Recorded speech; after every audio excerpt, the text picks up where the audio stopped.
എല്ലാവർക്കും കർത്താവായ യേശുക്രിസ്തുവിന്റെ നാമത്തിൽ സ്നേഹവന്ദനത്തെ അറിയിക്കുന്നു.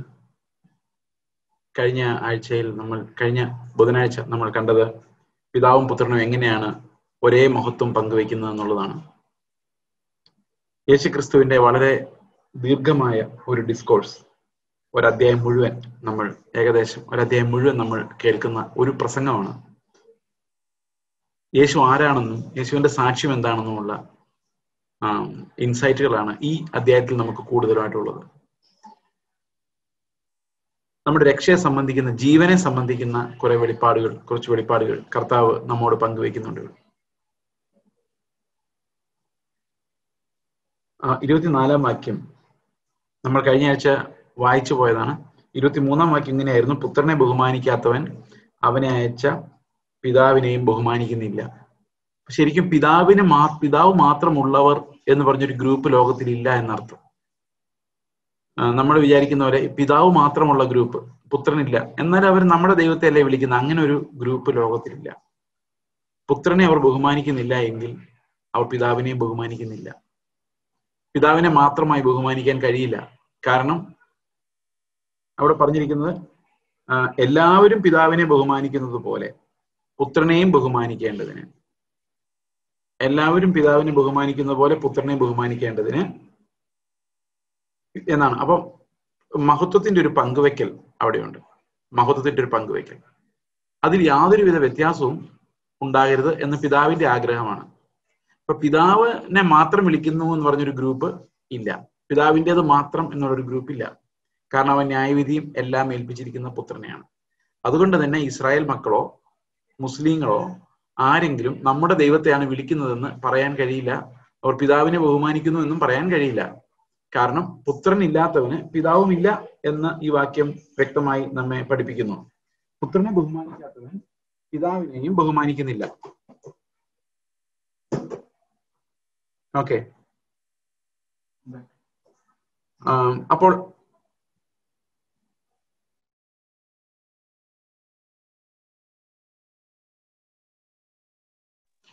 ഓക്കെ, ആമേൻ ആമേൻ നിങ്ങളോട് പറയുന്നു, എന്റെ വചനം കേട്ട് എന്നെ അയച്ചവനെ വിശ്വസിക്കുന്നവന് നിത്യജീവനുണ്ട്. അപ്പൊ വിശ്വാസം എന്തിലാണ്? ക്രിസ്തുവിനെ നമുക്ക് വേണ്ടി പിതാവ് അയച്ചു. അപ്പൊ പിതാവിന്റെ പ്രവൃത്തിയിലാണ് നമ്മൾ ശരിക്കും വിശ്വസിക്കുന്നത്. He sent his son and that son died for us and the father raised him up from the dead. അപ്പൊ അത്രയും കാര്യങ്ങൾ, പിതാവ് അവനെ അയക്കുകയും അവൻ നമുക്കായി മരിക്കുകയും പിതാവ് അവനെ മരിച്ചവരുടെ നിന്ന് ഉയർപ്പിക്കുകയും ചെയ്തു എന്നുള്ളതാണ്. അങ്ങനെ വിശ്വസിക്കുന്നവർക്കാണ് നിത്യജീവൻ ഉള്ളത്. പിതാവ് പുത്രനെ അയച്ചു എന്നും പിതാവ് അവനെ മരിച്ചവരുടെ നിന്ന് ഉയർപ്പിച്ചു എന്നും വിശ്വസിക്കുന്നവർക്ക് നിത്യജീവനുണ്ട്. അപ്പൊ ഈ നിത്യജീവനിലെ പ്രധാനപ്പെട്ട കാര്യം എന്ന് പറയുന്നത് ഫെയ്ത്ത് ആണ്. ആ ജീവൻ നമ്മൾ ജീവിക്കുന്നത് ഫെയ്ത്തിനാലാണ്. അത് പിതാവിന്റെ പ്രവൃത്തിയിലാണ് ആ വിശ്വാസം. What the father did through his son എന്നുള്ളതാണ്. അപ്പോൾ എന്തുകൊണ്ടാണ് ഈ പിതാവിന്റെ പ്രവൃത്തികൾ എന്ന് പ്രത്യേകിച്ച് പറയാനുള്ള കാരണം എന്ന് നമ്മൾ പണ്ടൊരിക്കൽ സംസാരിച്ചിട്ടുണ്ട്. പിതാവ് അവനെ മരിച്ചവരുടെ നിന്ന് ഉയർപ്പിച്ചു എന്നുള്ളത്. കാരണം ദൈവത്തിന് മുൻപിലാണ് ഈ യാഗം അർപ്പിക്കപ്പെടുന്നത്, യാഗം സമർപ്പിക്കപ്പെടുന്നത്. പിതാവിന്റെ മുമ്പിൽ അവൻ എന്നെ വെക്കുക ചെയ്യുന്നത്. അവൻ അവന്റെ ശരീരത്തെ യാഗം കഴിക്കുമ്പോൾ ആ യാഗത്തിലൂടെ എന്നെയാണ് പിതാവിന് മുമ്പിൽ അപ്രൂവലിനായിട്ട്, എനിക്ക് പകരം അർപ്പിക്കപ്പെട്ട യാഗം, ഞാനാണ് ആ യാഗത്തിന്റെ ഗുണഭോക്താവ്. ഇപ്പൊ പുത്രനെ പിതാവ് ഉയർപ്പിക്കുമ്പോഴാണ് എന്നെയും ഉയർപ്പിക്കും എന്നുള്ള വാഗ്ദത്തം എനിക്ക് ലഭിക്കുന്നത്. അവിടെ പറയുന്നത്, അവൻ ന്യായവിധിയിലാകാതെ മരണത്തിൽ നിന്ന് ജീവങ്കിലേക്ക് കടന്നിരിക്കുന്നു. ഹി ഹാസ് പാസ്ഡ് എന്നാണ്. എന്ന് പറഞ്ഞാൽ എന്താണ് ഇംഗ്ലീഷിൽ പറയുന്നത്? നാളെ നിത്യജീവനിലേക്ക് പോകുമെന്നല്ല, he has already passed into eternal life എന്നാണ്.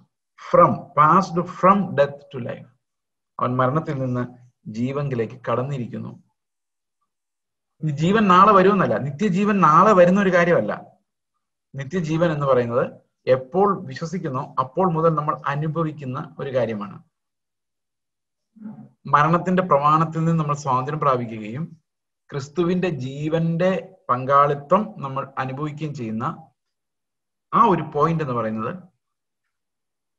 നമ്മൾ മരണത്തിൽ നിന്ന് ജീവനിലേക്ക് കിടക്കുന്ന ആ ഒരു പോയിന്റിലാണ് നമുക്ക് വിശ്വാസം എക്സ്പീരിയൻസ് ചെയ്യാൻ പറ്റുന്നത്. I believe in what the father did through his son. മരണത്തിൽ പോകാതെ ജീവനിലേക്ക് നാം കടന്നു കഴിഞ്ഞിരിക്കുന്നു. Speaking about an assurance. നിത്യജീവൻ എന്ന് പറയുന്ന നാളെ വരാനുള്ളതൊന്നല്ല.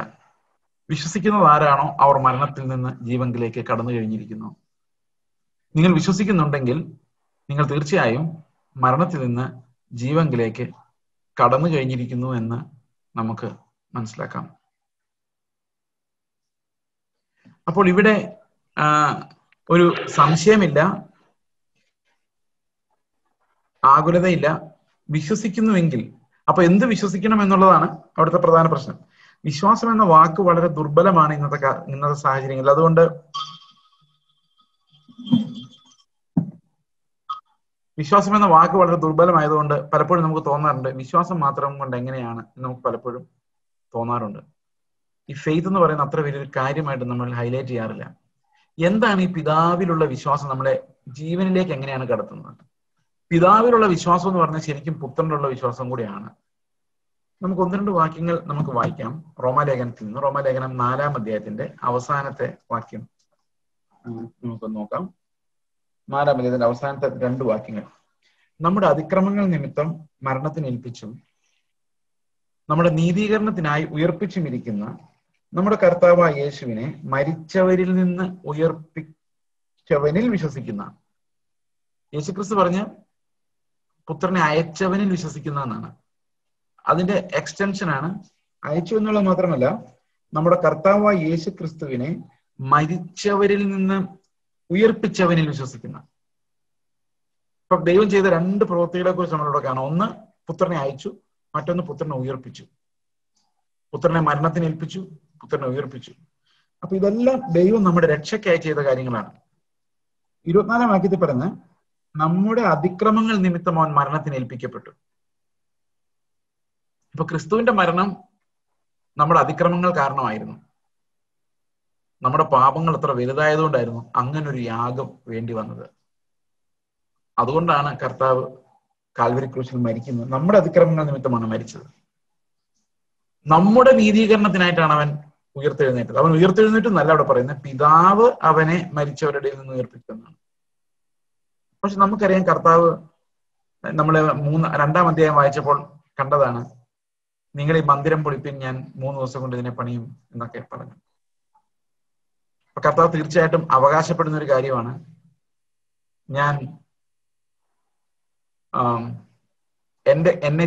എനിക്ക് പുനരുത്ഥാനം ചെയ്തു പോകാൻ കഴിയും, മരണത്തിന് എന്നെ കീഴടക്കാൻ പറ്റില്ല. നിങ്ങൾ ഈ മന്ദിരം പൊളിച്ചാൽ അത് എനിക്ക് 3 ദിവസം മതി അതിനെ പണിയാൻ എന്ന് കർത്താവ് പറയുമ്പോൾ his claiming his authority four resurrection. കർത്താവ് പറയുന്നത് എന്നെ മരണത്തിന് കീഴടക്കി വെക്കാൻ പറ്റില്ല എന്ന് തന്നെയാ പറയുന്നത്. അതുപോലെ എനിക്ക് ജീവനെ കൊടുക്കുവാനും എടുക്കുവാനും അധികാരമുണ്ട്. ജീവനെ തിരിച്ചെടുക്കാനുള്ള അധികാരം ദൈവത്തിനുണ്ട്, കർത്താവിനുണ്ട് എന്ന് പറയുന്നുണ്ട്. അപ്പൊ ശരിക്കും പിതാവ് അവനെ ഉയർപ്പിക്കണമായിരുന്നു, അത് തന്നെ എഴുന്നേറ്റ് പോകുമായിരുന്നു. യേശുവിന് അത് കഴിയുമായിരുന്നു. പിന്നെ എന്തിനാണ് പിതാവ് അവനെ എഴുന്നേൽപ്പിച്ചു നമ്മൾ കൺഫസ് ചെയ്യുന്നത്? പുത്രൻ എഴുന്നേറ്റു എന്ന് കൺഫസ് ചെയ്താൽ പോരെ? പുത്രൻ ഉയർത്തെഴുന്നേറ്റു, മരണത്തിൽ നിന്ന് ഉയർത്തെഴുന്നേറ്റു എന്ന് കൺഫസ് ചെയ്താൽ പോരാ. പുത്രൻ ഈ ഭൂമിയിലേക്ക് വന്നു എന്ന് കൺഫസ് ചെയ്താൽ പോരാ. പിതാവ് അവനെ അയച്ചുവെന്നും പിതാവ് അവനെ ഉയർപ്പിച്ചു എന്നും കൺഫസ് ചെയ്യണം. എന്താ അങ്ങനെ? പുത്രൻ ഉയർത്തെഴുന്നേറ്റെന്ന് വിശ്വസിച്ചാൽ നമുക്ക് മതിയാവില്ല. അതിന്റെ കാരണം അങ്ങനെയല്ല വിശ്വാസത്തിന്റെ പ്രമാണം നമ്മോട് ഏറ്റുപറയാൻ അപ്പോസ്തലൻ പറഞ്ഞിരിക്കുന്നു. പിതാവ് അവനെ മരിച്ചവരിൽ നിന്നും ഉയർപ്പിച്ചു എന്നുള്ളത്. ആ പിതാവിന്റെ ആക്ഷൻ, പ്രവൃത്തി ആണ് നമ്മൾ വിശ്വസിക്കുന്നത്. എന്തുകൊണ്ടാണ് അങ്ങനെ? നമുക്കറിയാം യേശുക്രിസ്തു ക്രൂശിൽ മരിച്ചത് നമ്മുടെ സ്ഥാനത്താണ്, നമ്മുടെ പാപങ്ങളെ ചുമന്നുകൊണ്ടാണ്. നമ്മുടെ പാപങ്ങൾക്ക് പരിഹാരമായിട്ടുണ്ട്. കാൽവരി ക്രൂശിൽ ക്രിസ്തു മരിക്കുമ്പോൾ നമുക്ക് വേണ്ടിയുള്ള യാഗമായിരുന്നു ആ പുരോഹിതൻ ആ കാൽവരിയിലെ യാഗഭൂമിയിൽ നടത്തുന്നത്. ആ യാഗം അംഗീകരിക്കപ്പെട്ടു എന്നുള്ളതിന്റെ തെളിവാണ് പിതാവ് അവനെ ഉയർപ്പിച്ചു എന്നുള്ളത് ഏറ്റുപറച്ചു. When he offered himself as a sacrifice for me. God accepted that sacrifice and raised him up. പിതാവ് ആ യാഗം സ്വീകരിക്കുകയും അവനെ ഉയർപ്പിക്കുകയും ചെയ്തു. യേശുക്രിസ്തുവിന്റെ ഉയർപ്പ് നമുക്ക് തരുന്ന വാഗ്ദത്തം, നിനക്ക് വേണ്ടി കർത്താവ് അനുഷ്ഠിച്ച യാഗം. ഹലോ, കേൾക്കുന്നുണ്ടോ?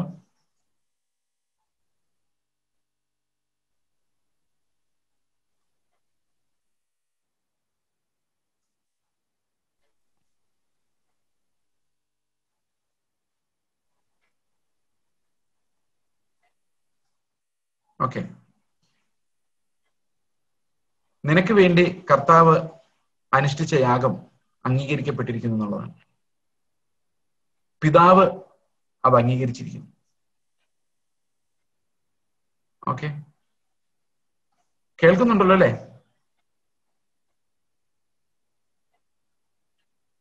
Hello, okay. അപ്പോൾ പിതാവ് അതിനെ അംഗീകരിച്ചു എന്ന് പറയുമ്പോൾ അതിനർത്ഥം എന്താണ്? ക്രിസ്തുവിന്റെ പുനരുത്ഥാനം എനിക്കൊരു വാഗ്ദത്തം തരുന്നുണ്ട്. ആ വാഗ്ദത്തം ഞാൻ മരണത്തിൽ നിന്ന് ജീവങ്കിലേക്ക് കടന്നിരിക്കുന്നു എന്നുള്ളതാണ്. കാരണം ആ യാഗം അംഗീകരിക്കപ്പെട്ട യാഗമാണ്. അത് ഇന്ന് നമ്മുടെ ചുറ്റും നടക്കുന്ന കുർബാനകളോ പൂജകളെ പോലെ ഉത്തരമില്ലാത്ത ഒരു ചോദ്യമല്ല. പിതാവ് പുനരുത്ഥാനത്തിലൂടെ, പുത്രന്റെ പുനരുത്ഥാനത്തിലൂടെ കൺഫേം ചെയ്ത ഒരു കാര്യമാണ് ആ യാഗം എഫക്റ്റീവ് ആയിരുന്നു. That sacrifice was effective unto salvation. അതെങ്ങനെ അറിയാം? ഞാൻ രക്ഷപ്പെട്ടു എന്ന് എനിക്ക് എന്താ ഉറപ്പ്? ഞാൻ രക്ഷപ്പെട്ടു എന്നുള്ളതിന്റെ ഉറപ്പാണ് പുത്രന്റെ പുനരുത്ഥാനം. പുത്രന്റെ പുനരുത്ഥാനം, പിതാവ് അവനെ എഴുന്നേൽപ്പിച്ചു എന്നുള്ളതാണ് എന്റെ അഷുറൻസ്, എന്റെ ഉറപ്പ്.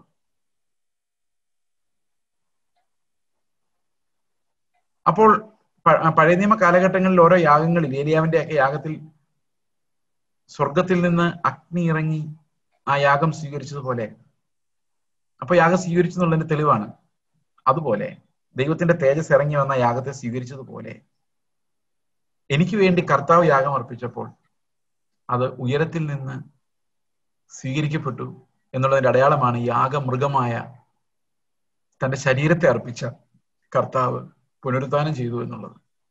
അത് പിതാവ് അവനെ എഴുന്നേൽപ്പിച്ചു എന്ന് പറയുമ്പം it's speaking about that sacrifice being accepted by the Father. That means my entry to heaven is through. ഞാൻ സ്വർഗത്തിലേക്ക് കടന്നിരിക്കുന്നു, പാസ് ചെയ്തിരിക്കുന്നു, അങ്ങോട്ട് പോയിരിക്കുന്നു. And that's my assurance. അതെന്റെ ഉറപ്പാണ്. ആ വിശ്വാസമാണ് എന്നെ ഉറപ്പുള്ളവനാക്കി മാറ്റുന്നത്. അപ്പോൾ എന്തുകൊണ്ടാണ് ഇങ്ങനൊരു കൺഫെഷൻ നമുക്ക് ആവശ്യമായിരിക്കുന്നത്? പിതാവ് എന്നെ അയച്ചു എന്ന് വിശ്വസിക്കുന്നവന് നിത്യജീവനുണ്ട്. ഇപ്പൊ കർത്താവ് മരിച്ച് ഉയർത്തെഴുന്നേറ്റിട്ടില്ല. അതുകൊണ്ടാണ് ആ കൺഫെഷന്റെ ആദ്യ ഭാഗം മാത്രം ഇവിടെ പറയുന്നത്. ആ കൺഫെഷൻ നമ്മളെ നയിക്കുന്നത് നിത്യമായ ജീവനിലേക്കാണ് എന്ന് ഈ വാക്യം നമ്മളെ പഠിപ്പിക്കുന്നു. ഓക്കെ,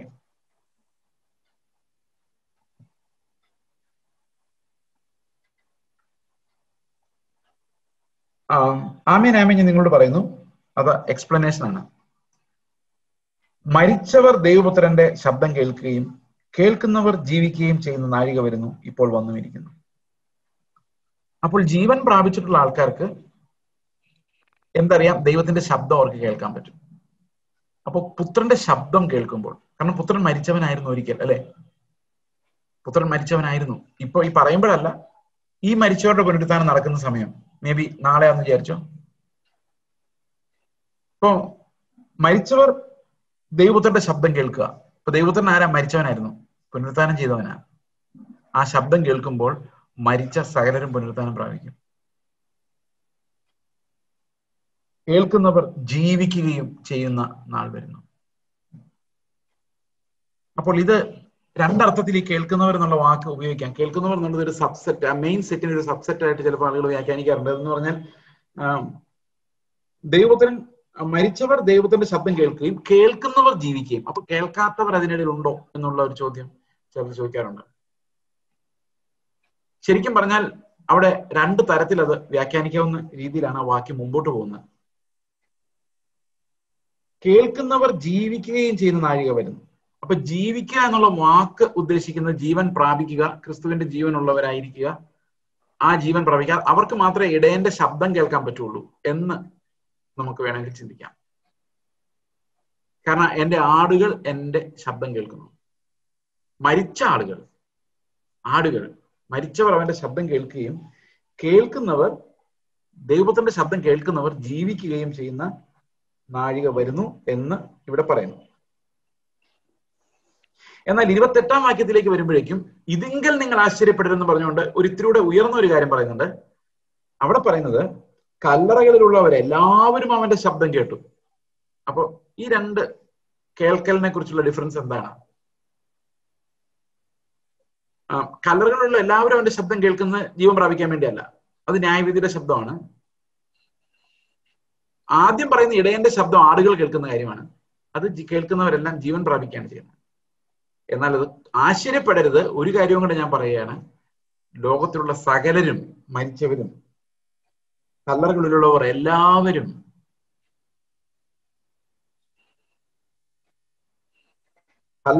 എല്ലാവരും അവന്റെ ശബ്ദം കേട്ട് നന്മ ചെയ്തവർ ജീവനായും തിന്മ ചെയ്തവർ ന്യായവിധിക്കായും പുനരുത്ഥാനം ചെയ്യുന്ന നാഴിക വരും.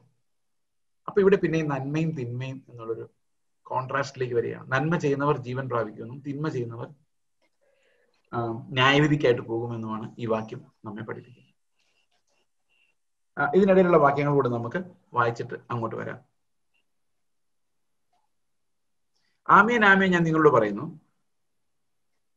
മരിച്ചവർ ദൈവത്തിന്റെ ശബ്ദം കേൾക്കുകയും കേൾക്കുന്നവർ ജീവിക്കുകയും ചെയ്യുന്ന നാഴിക വരുന്നു, ഇപ്പോൾ വന്നുമിരിക്കുന്നു. അപ്പോൾ ഇപ്പോൾ വന്നുമിരിക്കുന്നു പറയുന്നതുകൊണ്ട് ഇത് നമുക്ക് വേറെ രീതിയിലും വ്യാഖ്യാനിക്കാം. നമ്മളെല്ലാവരും ഒരർത്ഥത്തിൽ മരിച്ചവരായിരുന്നുവെന്നും ദൈവത്തിന്റെ ശബ്ദം കേൾക്കുമ്പോൾ ഈ കേൾക്കുന്നവർ അത് ജീവനായി മാറുമെന്നും അതിപ്പോൾ തന്നെ ആ ഒരു അവസ്ഥ വന്നിരിക്കുന്നെന്നും പുത്രന്റെ ശബ്ദം ജീവൻ നൽകുന്ന ശബ്ദമാണെന്നും അത് മരണാവസ്ഥയിലുള്ള എല്ലാവരെയും ജീവിപ്പിക്കുമെന്നും അത് കേൾക്കുന്നവരെല്ലാവരെയും ജീവിപ്പിക്കുമെന്നും ഈ വാക്യം വേണമെങ്കിൽ നമുക്ക് പറയാം. ആരാണ് ശബ്ദം കേൾക്കുന്നത്? ഇടയന്റെ ശബ്ദം കേൾക്കുന്നത് അവന്റെ ആടുകളാണ്. ആടുകളെല്ലാം ജീവിക്കും, അവന്റെ ശബ്ദം കേൾക്കുമ്പോൾ ജീവിക്കും. നമ്മൾ ഇതിന് തൊട്ട് മുമ്പുള്ള 24-ാം വാക്യനോട് ചേർത്ത് വായിച്ചാൽ ഈ വാക്യം നമുക്ക് ഇങ്ങനെയും വ്യാഖ്യാനിക്കാം. കാരണം ഇത് പല പശ്ചാത്തലങ്ങളിൽ നമുക്ക് നോക്കാം എന്നുള്ളതേ ഉള്ളൂ. ഇതെല്ലാം ശരിയാണ്, എല്ലാ അർത്ഥം മീനിങ് എല്ലാത്തിന്റെ ശരിയാണ്. അതുകൊണ്ടാണ് നമ്മൾ പല ആംഗിളിൽ നിന്ന് നോക്കുക. ആമേൻ നിങ്ങളോട് പറയുന്നു, മരിച്ചവർ ദൈവത്തിന്റെ ശബ്ദം കേൾക്കും. ഇപ്പൊ 24-ാം വാക്യം പറയുന്നത്, എന്റെ വചനം കേട്ട് എന്നെ അയച്ചവനെ വിശ്വസിക്കുന്നവന് നിത്യജീവനുണ്ട്, അവൻ ന്യായവിധിയിലാകാതെ മരണത്തിൽ നിന്ന് ജീവങ്കിലേക്ക് കടന്നിരിക്കുന്നു. അപ്പം ഈ ദൈവത്തിന്റെ ശബ്ദം കേൾക്കുന്നവർ ഓൾറെഡി മരണത്തിൽ നിന്ന് ജീവങ്കിലേക്ക് കടന്നിരിക്കുന്നു. കേൾക്കുന്നവർ ജീവിക്കുകയും ചെയ്യുന്ന നാഴിക വരുന്നു, ഇപ്പോൾ വന്നുമിരിക്കുന്നു എന്ന് പറഞ്ഞാൽ it could be about the gospel being spread all over the world. അവിടെ സുവിശേഷം കേൾക്കുന്നവർ, കർത്താവിന്റെ ശബ്ദം, ഇടയന്റെ ശബ്ദം കേൾക്കുന്നവർ മരണത്തിൽ നിന്ന് ജീവൻ പ്രാപിക്കുന്നു എന്നുള്ള അവസ്ഥയിൽ നമുക്കത് വേണേൽ വ്യാഖ്യാനിക്കാം. അതിനുശേഷം അതായിരിക്കും കുറച്ചുകൂടെ കംഫർട്ടബിൾ. അതിനുശേഷം വരുമ്പോൾ കർത്താവ് അടുത്ത വാക്യം പറയുന്നത്, പിതാവിന് തന്നിൽ തന്നെ ജീവൻ ഉള്ളതുപോലെ അവൻ പുത്രനും തന്നിൽ തന്നെ ജീവനുള്ളവനാകുമാറ് വരം നൽകിയിരിക്കുന്നു എന്ന് പറഞ്ഞാൽ പിതാവിനും പുത്രനും ഒരു പ്രത്യേകതയുണ്ട്. അവർക്ക് തന്നിൽ തന്നെ ജീവനുണ്ട്. അതായത് പിതാവിന് ജീവനുണ്ട്, സ്വയമേ ഉണ്ട്. പുത്രനും അതുപോലെ തന്നെ സ്വയമേ ജീവനുണ്ട്. അപ്പൊ അത് കൊടുക്കാൻ പറ്റും, ജീവൻ കൊടുക്കാൻ പറ്റും. കാരണം സ്വയമേ ജീവനുണ്ട്. സകലത്തിനെയും പ്രകാശിപ്പിക്കുന്ന സത്യവെളിച്ചമാണ് ക്രിസ്തു. അതുപോലെ എല്ലാറ്റിനെയും പ്രകാശിപ്പിക്കാൻ കഴിയും. ദൈവത്തിന് ആരെ വേണമെങ്കിലും ജീവിപ്പിക്കാൻ പുത്രന് കഴിയും. അപ്പൊ ആ പുത്രൻ അധികാരമുള്ളവനാണ്. പിതാവിന് സ്വയമേ ജീവനുള്ളതുപോലെ തന്നെ പുത്രനും എന്തുണ്ട്? സ്വയമേ ജീവനുണ്ട്. അത് ഈ ഭൂമിയിൽ, ഈ മണ്ണിൽ ജീവിക്കുമ്പോൾ, നീ എന്റെ പ്രിയപുത്രൻ, ഇന്ന് ഞാൻ നിന്നെ ജനിപ്പിച്ചിരിക്കുന്നു, നീ എന്റെ പുത്രൻ, ഇന്ന് ഞാൻ നിന്നെ ജനിപ്പിച്ചിരിക്കുന്നു എന്ന് കർത്താവ് പറയുമ്പോൾ അവൻ ആ ജീവൻ നമുക്ക് നൽകാനും കൂടെയുള്ള സ്വയമേ ഉള്ള ഒരു ജീവനോടുകൂടിയാണ് അവൻ ഈ ഭൂമിയിൽ ഒരു മനുഷ്യനെ പോലെ ജീവിക്കുന്നത്. That means he was not like an ordinary sinner. He was not a sinner. He did not have sin in him. He was full of life. അതുകൊണ്ട് കർത്താവിന് ജീവൻ ഉണ്ടായിരുന്നു പറയുന്നത്. സ്വതവേ ജീവനുള്ള ഒരൊറ്റ മനുഷ്യൻ മാത്രമേ ഈ ഭൂമിയിൽ നടന്നിട്ടുള്ളത് യേശു ക്രിസ്തുവാണ്. Only he had real life. അവനിൽ മാത്രമേ ശരിയായ ജീവൻ ഉണ്ടായിരുന്നു.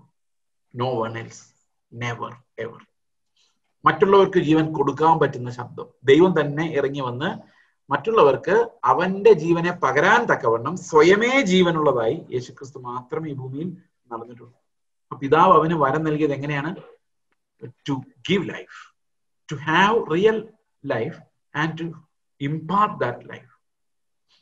ഈ അടുത്ത കാലത്ത് ഇറങ്ങിയിട്ടുള്ള ഞാൻ ഈ ഗുരു സിസ്റ്റത്തെ കുറിച്ച് ഒരു ചെറിയ മെസ്സേജ് ചെയ്തിരുന്നു കുറച്ച് നാളുകൾക്ക് മുമ്പ്. ഈ ഗുരു സിസ്റ്റത്തിന്റെ ഒരു പ്രത്യേകത എന്ന് പറയുന്നത്, നമ്മൾ യേശുക്രിസ്തുവിനെ അനുഗമിക്കുന്നതിന് പകരം ചില ഗുരുക്കന്മാരെ അനുസരിക്കുന്നുള്ളതാണ്. എക്സാമ്പിൾസ്. ഇപ്പൊ Chase Joseph becoming an example to you. ഞാൻ എന്റെ ജീവിതത്തെ നിങ്ങളുടെ മുമ്പിൽ വെച്ചിട്ട് നിങ്ങൾക്ക് ആ ജീവിതം ലഭിക്കുക. ഗുരുവിന്റെ ജീവിതം, ഗുരുവിനെ പോലെ ആകുന്ന ശിഷ്യന് മതിയല്ലോ. ഇതിനെ അവർ പറയുന്നത് ലൈഫ് ഇമ്പാർട്ടേഷൻ എന്നാണ്. അതായത് ഈ ഗുരുവിന്റെ ജീവിതം ഇമ്പാർട്ട് ചെയ്യുക ശിഷ്യന്മാരിലേക്ക്. Becoming another Christ. ഇങ്ങനെയാണ് പല പല ക്രിസ്തുക്കൾ ഉണ്ടാകുന്നത്. Imparted life. പ്രസംഗിച്ച പോരാ, ലൈഫ് ഇമ്പാർട്ടേഷൻ വേണമെന്ന് അവർ പറയും. Whose life? This teachers life. നിങ്ങൾ വിചാരിക്കും ഇങ്ങനെയൊക്കെ പെന്തക്കോസ്തിനിടയിൽ ഉണ്ടെന്നുള്ളതാണ് അതിനകത്ത് ഏറ്റവും സങ്കടകരമായ കാര്യം. Imparting teachers life. ഇപ്പൊ ഞാൻ എന്റെ ലൈഫിനെ ഇമ്പാർട്ട് ചെയ്യുക. How can you impart? What you mean by imparting? Imparting ചെയ്യണമെങ്കിൽ എനിക്ക് സ്വതവേ ജീവൻ ഉണ്ടാകണം. എനിക്ക് സ്വതവേ ജീവനില്ല, എനിക്ക് കർത്താവിന്റെ ജീവൻ മാത്രമേ ഉള്ളൂ. കർത്താവിന്റെ ജീവൻ ആത്മാവിനാൽ മാത്രമേ വേറെ ആൾക്ക് ലഭിക്കുകയുള്ളൂ. ആൻഡ് അങ്ങനെ മാത്രമേ അത് ലഭിക്കുകയുള്ളൂ. അപ്പൊ ശരിക്കും ലൈഫ് ഇമ്പാർട്ട് ചെയ്യുന്നു എന്ന് പറയുന്ന ടീച്ചിങ്സ് എല്ലാം ഒരു ഗുരു കൾട്ടാണ് ശരിക്കും. That's not Christian teaching. We can have life only from the Lord. We are all similar. നമ്മുടെ എല്ലാവരുടെയും ക്രിസ്തുവിന് മുമ്പിലുള്ള സ്റ്റാൻഡ് നീതീകരിക്കപ്പെട്ട പാപിയുടെ സ്റ്റാൻഡാണ്. ഫോർഗിവൺ സിന്നറുടെ സ്റ്റാൻഡാണ്. ജീവൻ ക്രിസ്തുവിന് മാത്രമേ ഉള്ളൂ. നമ്മളെല്ലാവരും ജീവൻ പ്രാപിക്കുന്നത് ആ ഒരു പാറയിൽ നിന്നാണ്. അല്ലാതെ വേറെ ഒരു ഇമ്പാർട്ടേഷനും ഇവിടെ ഇല്ല. ആത്മാവാണ് നമുക്ക് ജീവൻ നൽകേണ്ടത്. ആ ജീവൻ ക്രിസ്തുവിന്റെ ജീവന്റെ ഇമ്പാർട്ടേഷൻ ആണ്. I cannot become an example to you and ask you to copy my life and impart my life. No, that's not Christianity. അത് ക്രിസ്ത്യാനിറ്റി അല്ല. അതിനെ വേണമെങ്കിൽ നമുക്ക് ചെയ്സിസം എന്നോ അവനവനിസം എന്നൊക്കെ പറയാം. അങ്ങനെ എത്ര മതങ്ങൾ വേണമെങ്കിലും ഗുരുക്കന്മാർക്ക് ഈ ലോകത്തിൽ ഉണ്ടാക്കാൻ പറ്റും. ശ്രീരാമകൃഷ്ണ പരമഹംസരുടെ കുറെ ആൾക്കാര്, അപ്പൊ അവര് ആ ലൈഫ് പിന്തുടരുന്നു. അങ്ങനെ there are no gurus except Christ. അതുകൊണ്ട് പറഞ്ഞു ഒരുവൻ അത്ര നിങ്ങളുടെ ഗുരു എന്ന് പറയാൻ കാരണം അതിനർത്ഥം വേറെ ആർക്കും പഠിപ്പിക്കാൻ പറ്റില്ല എന്നല്ല. ഈ ഗുരുവിനെ പോലെ ആകുന്ന ശിഷ്യന് മതി എന്നുള്ളതും അതുപോലെ തന്നെ ഗുരുവിന്റെ ജീവൻ എന്നുള്ളതും ആ ഒരു സങ്കല്പം യേശുക്രിസ്തുമായി ബന്ധിപ്പിച്ച് മാത്രമേ നമുക്ക് പറയാൻ പറ്റുള്ളൂ. കാരണം that's in which sense it's written, you shall have only one teacher. നമ്മളെല്ലാ സഹോദരങ്ങളാണ്, ഒരുപോലെയാണ്. ഒരു ഗുരുവെ നിങ്ങൾക്ക് ഉണ്ടാകാൻ പാടുള്ളൂ. അതുകൊണ്ട് ലൈഫ് ഇമ്പാർട്ടേഷൻ എന്ന് പറയുന്നത് it's a wrong gospel. You cannot impart your life to anyone and it's not worth imparting. അത് ആർക്കെങ്കിലും കൊടുക്കാൻ അത്ര ഗുണമുള്ള സാധനമൊന്നും അല്ല. Without Christ V R dead ducts. നമുക്ക് ഒരു പ്രയോജനവും ഇല്ല. നമ്മുടെ കഴിഞ്ഞ ദിവസം ഇവിടെ അല്ല വേറെ മീറ്റിംഗ്, നമ്മുടെ വർത്ത്ലെസ്നെസ്സിനെ കുറിച്ച് നമ്മൾ മനസ്സിലാക്കാത്തതുകൊണ്ടാണ്. നമ്മൾ എന്ത് ചെയ്താലും നമ്മളൊന്നുമല്ല. നമ്മൾ കർത്താവിന് മുമ്പിൽ ഒന്നുമല്ല. അവന്റെ ലൈഫ് മാത്രമാണ് നമുക്ക് പിടിവള്ളി. അവന്റെ ലൈഫ് മാത്രമാണ് നമുക്ക് നങ്കൂരം. Everything else is just nothing. വേറെ ഒന്നും അല്ല. ഒന്നും അല്ല. അപ്പൊ ഈ ഗുരുക്കന്മാരുടെ സെന്റർ ചെയ്തുള്ള ടീച്ചിങ്, അവരുടെ ലൈഫ് ഇമ്പാർട്ട് ചെയ്യപ്പെടുന്നുള്ള സങ്കല്പം, ഇതൊന്നും ക്രിസ്തീയമല്ല. ക്രിസ്തുവിന്റെ ജീവൻ അല്ലാതെ വേറെ ആരുടെയും ജീവനും യാതൊരു പ്രസക്തിയും ഇല്ല. ക്രിസ്തുവിന്റെ ജീവൻ ആർക്കെല്ലാം ഉണ്ടോ, പുത്രനിൽ നിന്ന് ആരെല്ലാം ജീവൻ പ്രാപിച്ചിട്ടുണ്ടോ അവർ നിത്യം ജീവിക്കും. അത് യേശുവിന്റെ ജീവനിൽ മാത്രമേ സാധിക്കുകയുള്ളൂ. Only he is our master and only he can impart his life. And it is very simple. Okay. അപ്പൊ പിതാവിന് തന്നിൽ തന്നെ ജീവൻ ഉള്ളതുപോലെ അവൻ പുത്രനും തന്നിൽ തന്നെ ജീവൻ ഉള്ളവനാകുമാറ് വരം നൽകിയിരിക്കുന്നു. അവൻ മനുഷ്യപുത്രനാകയാൽ ന്യായവിധി നടത്തുവാൻ അവൻ അധികാരവും നൽകിയിരിക്കുന്നു. അപ്പം രണ്ടു തരത്തിലുള്ള ന്യായവിധി ഉണ്ട്. ഒന്ന് ദൈവം മുകളിൽ ഇരുന്നുകൊണ്ട് ന്യായം വിധിക്കുന്നതാണ്. ഓക്കെ, അത് ആ ന്യായവിധി നടന്നു കഴിഞ്ഞാൽ ഒറ്റ പരിപാടിയുള്ളൂ, എല്ലാവരുടെ തൂത്ത് പറക്കി നരകത്തിലുള്ളൂ. അതാണ് ദൈവത്തിന്റെ ന്യായം. നമ്മളെല്ലാം പറക്കി വാരി നരകത്തിലോട്ട് ഇടുക എന്നുള്ളതാണ്. ദൈവത്തിന്റെ സീറ്റിലിരുന്ന് ജഡ്ജ്മെന്റ് ത്രോണിൽ നിന്ന് ന്യായം വിധിച്ചാൽ അത് മാത്രമേ സംഭവിക്കുള്ളൂ. എന്നാൽ ഇവിടെ മനുഷ്യപുത്രനെ അത് ഏൽപ്പിച്ചിരിക്കുകയാണ്. മനുഷ്യപുത്രനെ ന്യായവിധി ഏൽപ്പിച്ചിരിക്കുന്നു. അതാണ് ഇതിനകത്തെ വ്യത്യാസം. എന്തുകൊണ്ടാണ് ദൈവം ന്യായവിധി മനുഷ്യപുത്രനെ ഏൽപ്പിച്ചത്? അവന് നമ്മുടെ ബലഹീനതകളോട് സിമ്പതൈസ് ചെയ്യാൻ പറ്റാത്തവനല്ല. അപ്പൊ സിമ്പതിയുള്ള, നമ്മുടെ ഭാഗത്തുനിന്ന് ചിന്തിക്കുന്ന, നമ്മുടെ ബലഹീനതകൾ അറിയാവുന്ന, ദൈവത്തിന്റെ നീതിയോടുകൂടി അവന്റെ സ്നേഹവും കൂടെ ഇംപ്ലിമെന്റ് ചെയ്യാൻ പറ്റുന്ന ആ ഒരു ഇറങ്ങിവരവാണ് പുത്രൻ നടത്തുന്നത്. അപ്പൊ മനുഷ്യപുത്രനെ ഏൽപ്പിച്ചിരിക്കുന്നത് കൊണ്ട് ന്യായവിധി നടത്തുന്നത് മനുഷ്യപുത്രന്റെ പെർസ്പെക്റ്റീവിലാണ്. ദൈവത്തിന്റെ പെർസ്പെക്റ്റീവ് തന്നെയാണ്, പക്ഷെ മനുഷ്യപുത്രൻ നടപ്പാക്കുന്ന ദൈവത്തിന്റെ നീതിയാണ്. താഴോട്ട് വരുമ്പോൾ നീതിയെക്കുറിച്ച് പറയുന്നുണ്ട്. 30-ാം വാക്യം മുതൽ നീതിയെക്കുറിച്ച് പറയുന്നുണ്ട്. അപ്പൊ ഇതിന് രണ്ട് ആംഗിളാണ്. ഒന്ന്, മനുഷ്യപുത്രനെ ഇത് ഏൽപ്പിച്ചിരിക്കുന്നത്. That means he can sympathize with us and also save us by his righteousness. അവന്റെ നീതിയാൽ അവൻ എന്നെ രക്ഷിക്കാൻ പറ്റും. അവന്റെ നീതി എനിക്ക് കാണിച്ചു തന്നതിൽ വിശ്വാസത്തെ ഉണ്ടാക്കാൻ പറ്റും. അപ്പൊ ന്യായവിധി ദൈവത്തിനെ ഏൽപ്പിച്ചിരിക്കുന്നതുകൊണ്ട് നമുക്ക് വളരെ പ്രധാനമാണ് ദൈവത്തിന്റെ ശബ്ദം കേൾക്കുക എന്നുള്ളതും അവന്റെ നീതി ലഭിക്കുക എന്നുള്ളതും അവന്റെ ജീവൻ പ്രാപിക്കുക എന്നുള്ളതും വളരെ പ്രധാനപ്പെട്ട കാര്യമാണ്. അവൻ മനുഷ്യപുത്രനാകിയാൽ ന്യായവിധി നടത്തുവാൻ അവൻ അധികാരവും നൽകിയിരിക്കുന്നു. ഇതിങ്കിൽ നിങ്ങൾ ആശ്ചര്യപ്പെടരുത്. അപ്പോ മനുഷ്യപുത്രന്റെ ന്യായവിധിയുടെ പ്രത്യേകത എന്താണ്? നമ്മൾ താഴോട്ട് 30-ാം വാക്യം മുതൽ അതാണ് പറയുന്നത്.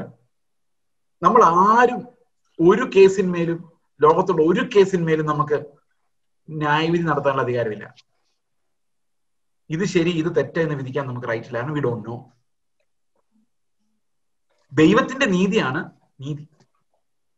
അത് മനുഷ്യപുത്രൻ നമുക്ക് നൽകുന്നത് അവന്റെ ജീവനെ പകർന്നിട്ടാണ്. എന്ന് പറഞ്ഞാൽ we have a chance to be saved. ഇപ്പൊ ഞാനിത് എക്സ്പ്ലെയിൻ ചെയ്യണമെങ്കിൽ ഞാൻ രക്ഷിക്കപ്പെട്ട കാര്യമൊക്കെ വീണ്ടും പറയേണ്ടി വരും. പല പ്രാവശ്യം ഞാൻ പറഞ്ഞിട്ടുള്ളതാണ്. അത് ഈ ഒരു അവസരത്തിൽ ഞാൻ പറയുന്നില്ല. സോ അപ്പോൾ മനുഷ്യപുത്രനാകിയാൽ ന്യായവിധി നടത്തുവാൻ അവൻ അധികാരവും നൽകിയിരിക്കുന്നു. മനുഷ്യപുത്രൻ ന്യായവിധി നടത്താനുള്ള അധികാരമുണ്ട്. അതുകൊണ്ടാണ് നമ്മുടെ രക്ഷപ്പെട്ടത്. കാരണം അവൻ നമ്മുടെ ബലഹീനതകളിൽ നമ്മോട് സിമ്പതൈസ് ചെയ്യാൻ പറ്റുന്നവനാണ്. He can sympathize with us in our weaknesses. അപ്പൊ സ്വർഗത്തിൽ ദൈവത്തിന്റെ പെർസ്പെക്റ്റീവിൽ ചിന്തിക്കുമ്പോൾ തന്നെ മനുഷ്യരുടെ ബലഹീനതയുടെ പെർസ്പെക്റ്റീവ് എന്നുള്ളൊരു കാഴ്ചയും കൂടെ ഇതിനകത്ത് ഉണ്ട്. അവൻ മനുഷ്യപുത്രനാകിയാൽ ന്യായവിധി നടത്തുവാനാണ് അധികാരവും നൽകിയിരിക്കുന്നതെങ്കിൽ ആശ്ചര്യപ്പെടരുത്. അടുത്ത വാക്യമാണ് ന്യായവിധിയുടെ കോണ്ടക്സ്റ്റിൽ ഇപ്പോഴാണ് ആ വാക്യം വ്യാഖ്യാനിക്കുന്നത്. കല്ലറകളിലുള്ളവരെല്ലാവരും അവന്റെ ശബ്ദം കേട്ടിട്ട് everyone shall listen to his voice. കല്ലറകളിലുള്ളവർ എല്ലാവരും അവന്റെ ശബ്ദം കേട്ടിട്ട് നന്മ ചെയ്തവർ ജീവനായും. It's a harshest statement about judgement.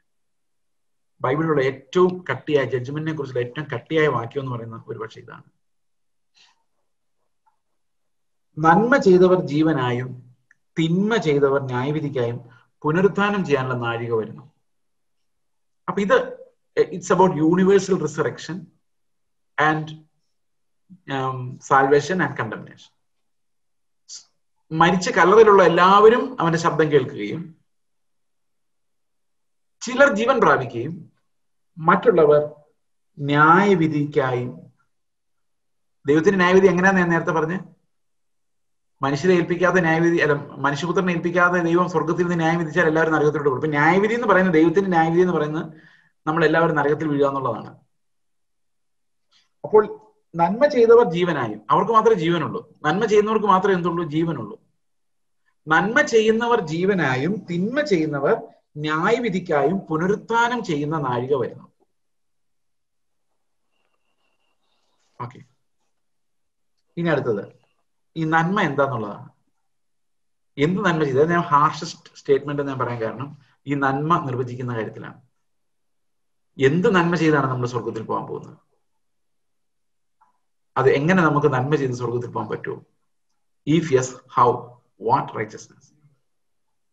അടുത്ത വാക്യം, എനിക്ക് സ്വതവേ ഒന്നും ചെയ്യാൻ കഴിയുന്നതല്ല. ഞാൻ ഈ ഡിപ്പെൻഡൻസിനെ കുറിച്ച് കഴിഞ്ഞ ക്ലാസ്സിൽ പറഞ്ഞിട്ടുണ്ട്. ക്രിസ്തു സ്വയമേ ഒന്നും ചെയ്യാത്ത, സ്വയമേ ഒന്നും ചെയ്യരുതാത്ത തലത്തിലേക്കാണ് കർത്താവ് ഇൻകാർണേറ്റ് ചെയ്യുന്നത്. അല്ലെങ്കിലും പിതാവിനും പുത്രനും രണ്ട് ഹിതങ്ങളില്ല. പിതാവിന്റെ ഇഷ്ടം തന്നെയാണ് പുത്രനെ നിർവഹിക്കുന്നത്. അപ്പോ പുത്രൻ പറയാണ്, അവനെ കൂടാതെ ഒന്നും ഞാൻ ചെയ്യാൻ കഴിയുന്നില്ല, എനിക്ക് കഴിയില്ല എന്ന് പറയാൻ കാരണം that's how he reverses Adamic sin. Adam എന്താ ചെയ്തത്? ആദം ദൈവത്തെ കൂടാതെ ദൈവത്തെ പോലെ ആകാൻ ശ്രമിക്കുകയായിരുന്നു. ദൈവത്തെ പോലെ ആവുക എന്ന് പറയുമ്പം നമുക്കറിയാം നമ്മളെല്ലാവരും ക്രിസ്തുവിനെ പോലെ ആകും. ക്രിസ്തു ദൈവമാണ്. അപ്പൊ ദൈവം നമ്മളിലേക്ക് പകർത്തുന്ന ഗുണങ്ങൾ ലഭിച്ച് നമ്മൾ ക്രിസ്തുവിനെ പോലെ തികഞ്ഞവരായാണ് നമ്മുടെ പുനരുത്ഥാനം നടക്കുന്നത്. ഓക്കെ, അപ്പോൾ ഇവിടെ ആദമിക് സിൻ എന്ന് പറയുന്നത് നന്മ തിന്മകളുടെ വിവേചനത്തിന്റെ അടിസ്ഥാനത്തിൽ നന്മ ചെയ്ത് ചെയ്ത് ചെയ്ത് ചെയ്ത് ദൈവത്തെ പോലെ ആവുക എന്നുള്ളതായിരുന്നു. എന്നാൽ കർത്താവ് അതല്ല ഉദ്ദേശിക്കുന്നത്. ഡിപ്പെൻഡൻസ്, കർത്താവിലൂടെ, ബൈ ഹിം, അവന്റെ ജീവനാൽ നമ്മൾ അവന്റെ പങ്കാളികളായി മാറുക എന്നുള്ളതാണ്. ശരിക്കും ഈ ദൈവികമായ പങ്കുവെക്കലിലേക്ക് നമ്മൾ നടത്തുന്ന ആ ഒരു രീതിയിലാണ്. ബൈ ജീസസ് ആണ്, ബൈ ലൈഫ്, അല്ല നന്മ തിന്മയുടെ അടിസ്ഥാനത്തിലല്ല. പിന്നെ എന്താണ് ഇവിടെ പറഞ്ഞിരിക്കുന്ന നന്മയും തിന്മയും? എനിക്ക് സ്വതവേ ഒന്നും ചെയ്യാൻ കഴിയുന്നതല്ല, ഞാൻ കേൾക്കുന്നത് പോലെ ന്യായം വിധിക്കുന്നു. എവിടെ നിന്ന് കേൾക്കുന്ന പോലെ? പിതാവ് പറയുന്നത് കേൾക്കുന്ന പോലെ. അതുകൊണ്ട് പ്രിയ സഹോദരങ്ങളെ, ഒരു വിശ്വാസിക്കും സ്വന്തം ന്യായങ്ങളില്ല. ന്യായങ്ങൾ ദൈവം അനുവദിക്കുന്നില്ല, ന്യായീകരണവും അനുവദിക്കുന്നില്ല. ഈ സെൽഫ് ജസ്റ്റിഫിക്കേഷൻ, എന്നോട് പണ്ട് പലരും പറഞ്ഞിട്ടുണ്ട്, ചേസിന് ഈ സെൽഫ് ജസ്റ്റിഫിക്കേഷൻ സ്പിരിറ്റ് ഭയങ്കര കൂടുതലാണ് എന്ന് പറഞ്ഞു കഴിഞ്ഞാൽ എന്റെ അർത്ഥം എന്താണെന്നറിയാം? സ്വയം നീതീകരിക്കും. അത് ഞാൻ അങ്ങനെ ചെയ്തത് ഇന്ന കാരണം കൊണ്ടാണ് എന്ന് പറഞ്ഞോളെ. വേറെ ആരും എന്നെ നീതീകരിക്കേണ്ട കാര്യമില്ല, ഞാൻ തന്നെ അത് പറഞ്ഞ് സ്ഥാപിക്കും എന്ന് പറഞ്ഞ 1/2 മണിക്കൂർ എന്നോട് സംസാരിച്ചാൽ ആൾക്കാർക്ക് തോന്നും ഇവനെപ്പോലെ മര്യാദക്കാരനും നീതിമാനുമായ ആരും ഇല്ലെന്ന് തോന്നും. അങ്ങനെ തോന്നിപ്പിക്കും. ഇത് സെൽഫ് ജസ്റ്റിഫിക്കേഷൻ എന്ന് പറയുന്നത്. നമ്മുടെ തെറ്റുകൾ കാണുകയല്ല, നമ്മൾ പറഞ്ഞു വരുമ്പോഴേക്ക് ലോകം മുഴുവൻ തെറ്റുകാരും ഞാനൊരു പാവമായിട്ട് രംഗത്ത് വരും. Self justification. ക്രിസ്ത്യാനി ആദ്യം മനസ്സിലാക്കേണ്ട ഒരു കാര്യം, അവന് യാതൊരു ന്യായങ്ങളും ഇല്ല എന്നുള്ളതാണ്. ഒരു ന്യായങ്ങളും ഇല്ല. നിങ്ങൾ ഊന്നുന്ന ന്യായങ്ങളുടെ വടിയല്ലെന്ന് പറിച്ചു കളഞ്ഞേ. അപ്പോഴാണ് നമ്മൾ ശരിക്കും ബ്രോക്കണാണ്. അത് അവൻ അങ്ങനെ ചെയ്തുകൊണ്ട് ഞാൻ ഇങ്ങനെ ചെയ്തു, അവൻ ഇത് ചെയ്തുകൊണ്ട് ഞാൻ അങ്ങനെ. ആ ന്യായങ്ങളെല്ലാം അതാണ് ദൈവം എന്നെ പഠിപ്പിച്ചൊരു കാര്യം. പിന്നെ ന്യായങ്ങളുണ്ടെന്ന് നിനക്ക് തോന്നുമല്ലേ? ഒരു ദിവസം രാവിലെ എഴുന്നേറ്റ് നിനക്ക് ന്യായങ്ങളില്ല എന്ന് പറയുന്നത് നമ്മുടെ ഫ്ലഷ് സമ്മതിക്കില്ല. അതുകൊണ്ട് പറയാം, അതിനോടെല്ലാം അങ്ങ് മരിച്ച ഒരു ന്യായമില്ല. നിന്റെ ഭാഗത്ത് ഒരു ന്യായമില്ലല്ലോ. നീ മരിക്കാൻ റെഡിയായി നരകത്തിലേക്ക് പോകാൻ റെഡിയായിരുന്നവനാണ്. നിനക്ക് എന്ത് ന്യായം? അതെ കർത്താവ്, എനിക്ക് ഒരു ന്യായമില്ല, ഒരു ന്യായത്തിലും ഞാൻ ഊന്നുന്നില്ല. കർത്താവ് പറയാ, കർത്താവ് ഒരിടത്തും ഊന്നിയില്ല കേട്ടോ. ഒരിക്കൽ പോലും കർത്താവ് സ്വന്തം നീതിയിൽ ഊന്നിയില്ല. ആ നീതിയുടെ അവകാശങ്ങൾ ചോദിച്ചില്ല, ഒന്നും ചെയ്തില്ല. He was silent everywhere when his righteousness was questioned. His life was questioned. He was silent everywhere. Okay. ഞാൻ കേൾക്കുന്നത് പോലെ ന്യായം വിധിക്കുന്നു. അപ്പൊ വിധി എന്ന് പറയുന്നത് എപ്പോഴും വരേണ്ടത് എവിടെ നിന്നാണ്? ഉയരത്തിൽ നിന്നാണ്. ആ 2 പെർസ്പെക്റ്റീവ് ഉണ്ട് നമുക്ക്. സ്വർഗത്തിൽ ഇരുന്ന് ദൈവം വിധിക്കാൻ നമ്മൾ എല്ലാവരും നരകത്തിൽ പോകുന്നു. എന്നാൽ മനുഷ്യപുത്രനെ ഏൽപ്പിക്കുമ്പോൾ അവൻ ജീവൻ പ്രാപിച്ച കുറെ ആൾക്കാര് സ്വർഗത്തിലെത്തുന്നു. നമുക്ക് ഈ വാക്യത്തിൽ മനസ്സിലാക്കാം. 2 പെർസ്പെക്റ്റീവ് ഉണ്ട്. പക്ഷെ നീതി എന്ന് പറയുന്നതിന് മാറ്റമില്ല. അതാ പറഞ്ഞ കർത്താവ് പറഞ്ഞു, എനിക്ക് സ്വയമേ ഒരു നീതി സ്ഥാപിക്കാൻ പറ്റില്ല. നിങ്ങളെല്ലാം രക്ഷപ്പെടുത്തുന്നത് എനിക്ക് ആഗ്രഹം ഉണ്ടെങ്കിലും എനിക്ക് സ്വയമേ ഒന്നും പറയാൻ പറ്റില്ല. ഞാൻ കേട്ട കാര്യങ്ങൾ മാത്രം എനിക്ക് പറയാൻ പറ്റുള്ളൂ. Christ is making himself helpless and totally dependent on the Lord, on father. അവിടെ പറയാണ്, എനിക്ക് സ്വയമേ നിങ്ങളെ രക്ഷപ്പെടുത്താൻ വേണ്ടി ഈ നീതിയെ അയക്കാൻ പറ്റില്ല, താഴ്ത്താൻ പറ്റില്ല. നിങ്ങളോട് എനിക്ക് സ്നേഹമുണ്ട്, രക്ഷപ്പെടുത്തണമെന്നുണ്ട്. പക്ഷെ എനിക്ക് എന്ത് ചെയ്യാൻ പറ്റില്ല? ദൈവത്തിന്റെ നീതിക്ക് വെളിയിൽ എനിക്കൊന്നും പറയാൻ പറ്റില്ല. അവനിൽ ഞാൻ എന്തെല്ലാം കേട്ടിട്ടുണ്ടോ അത് മാത്രം എനിക്ക് പറയാൻ കഴിയൂ. അടുത്ത വാക്യം. അപ്പൊ നീതി എന്ന് പറഞ്ഞ, നന്മ എന്ന് പറഞ്ഞ എന്താണ്? ഞാൻ എന്റെ ഇഷ്ടമല്ല, എന്നെ അയച്ചവന്റെ ഇഷ്ടം അത്രേ ചെയ്യുവാൻ ഇച്ഛിക്കുന്നത് കൊണ്ട് എന്റെ വിധി നീതിയുള്ളതാണ്. അപ്പൊ ഈ ന്യായവിധി എന്തിന്റെ അടിസ്ഥാനത്തിൽ നടക്കുള്ളൂ? ഉയരത്തിലെ നീതിയുടെ അടിസ്ഥാനത്തിൽ നടക്കുള്ളൂ. It's not about human righteousness or human sense of what's good and what's bad. അത് ഉയരത്തിൽ നിന്നുള്ള ഒരു കാഴ്ചയാണ് നീതി എന്ന് പറയുന്നത്.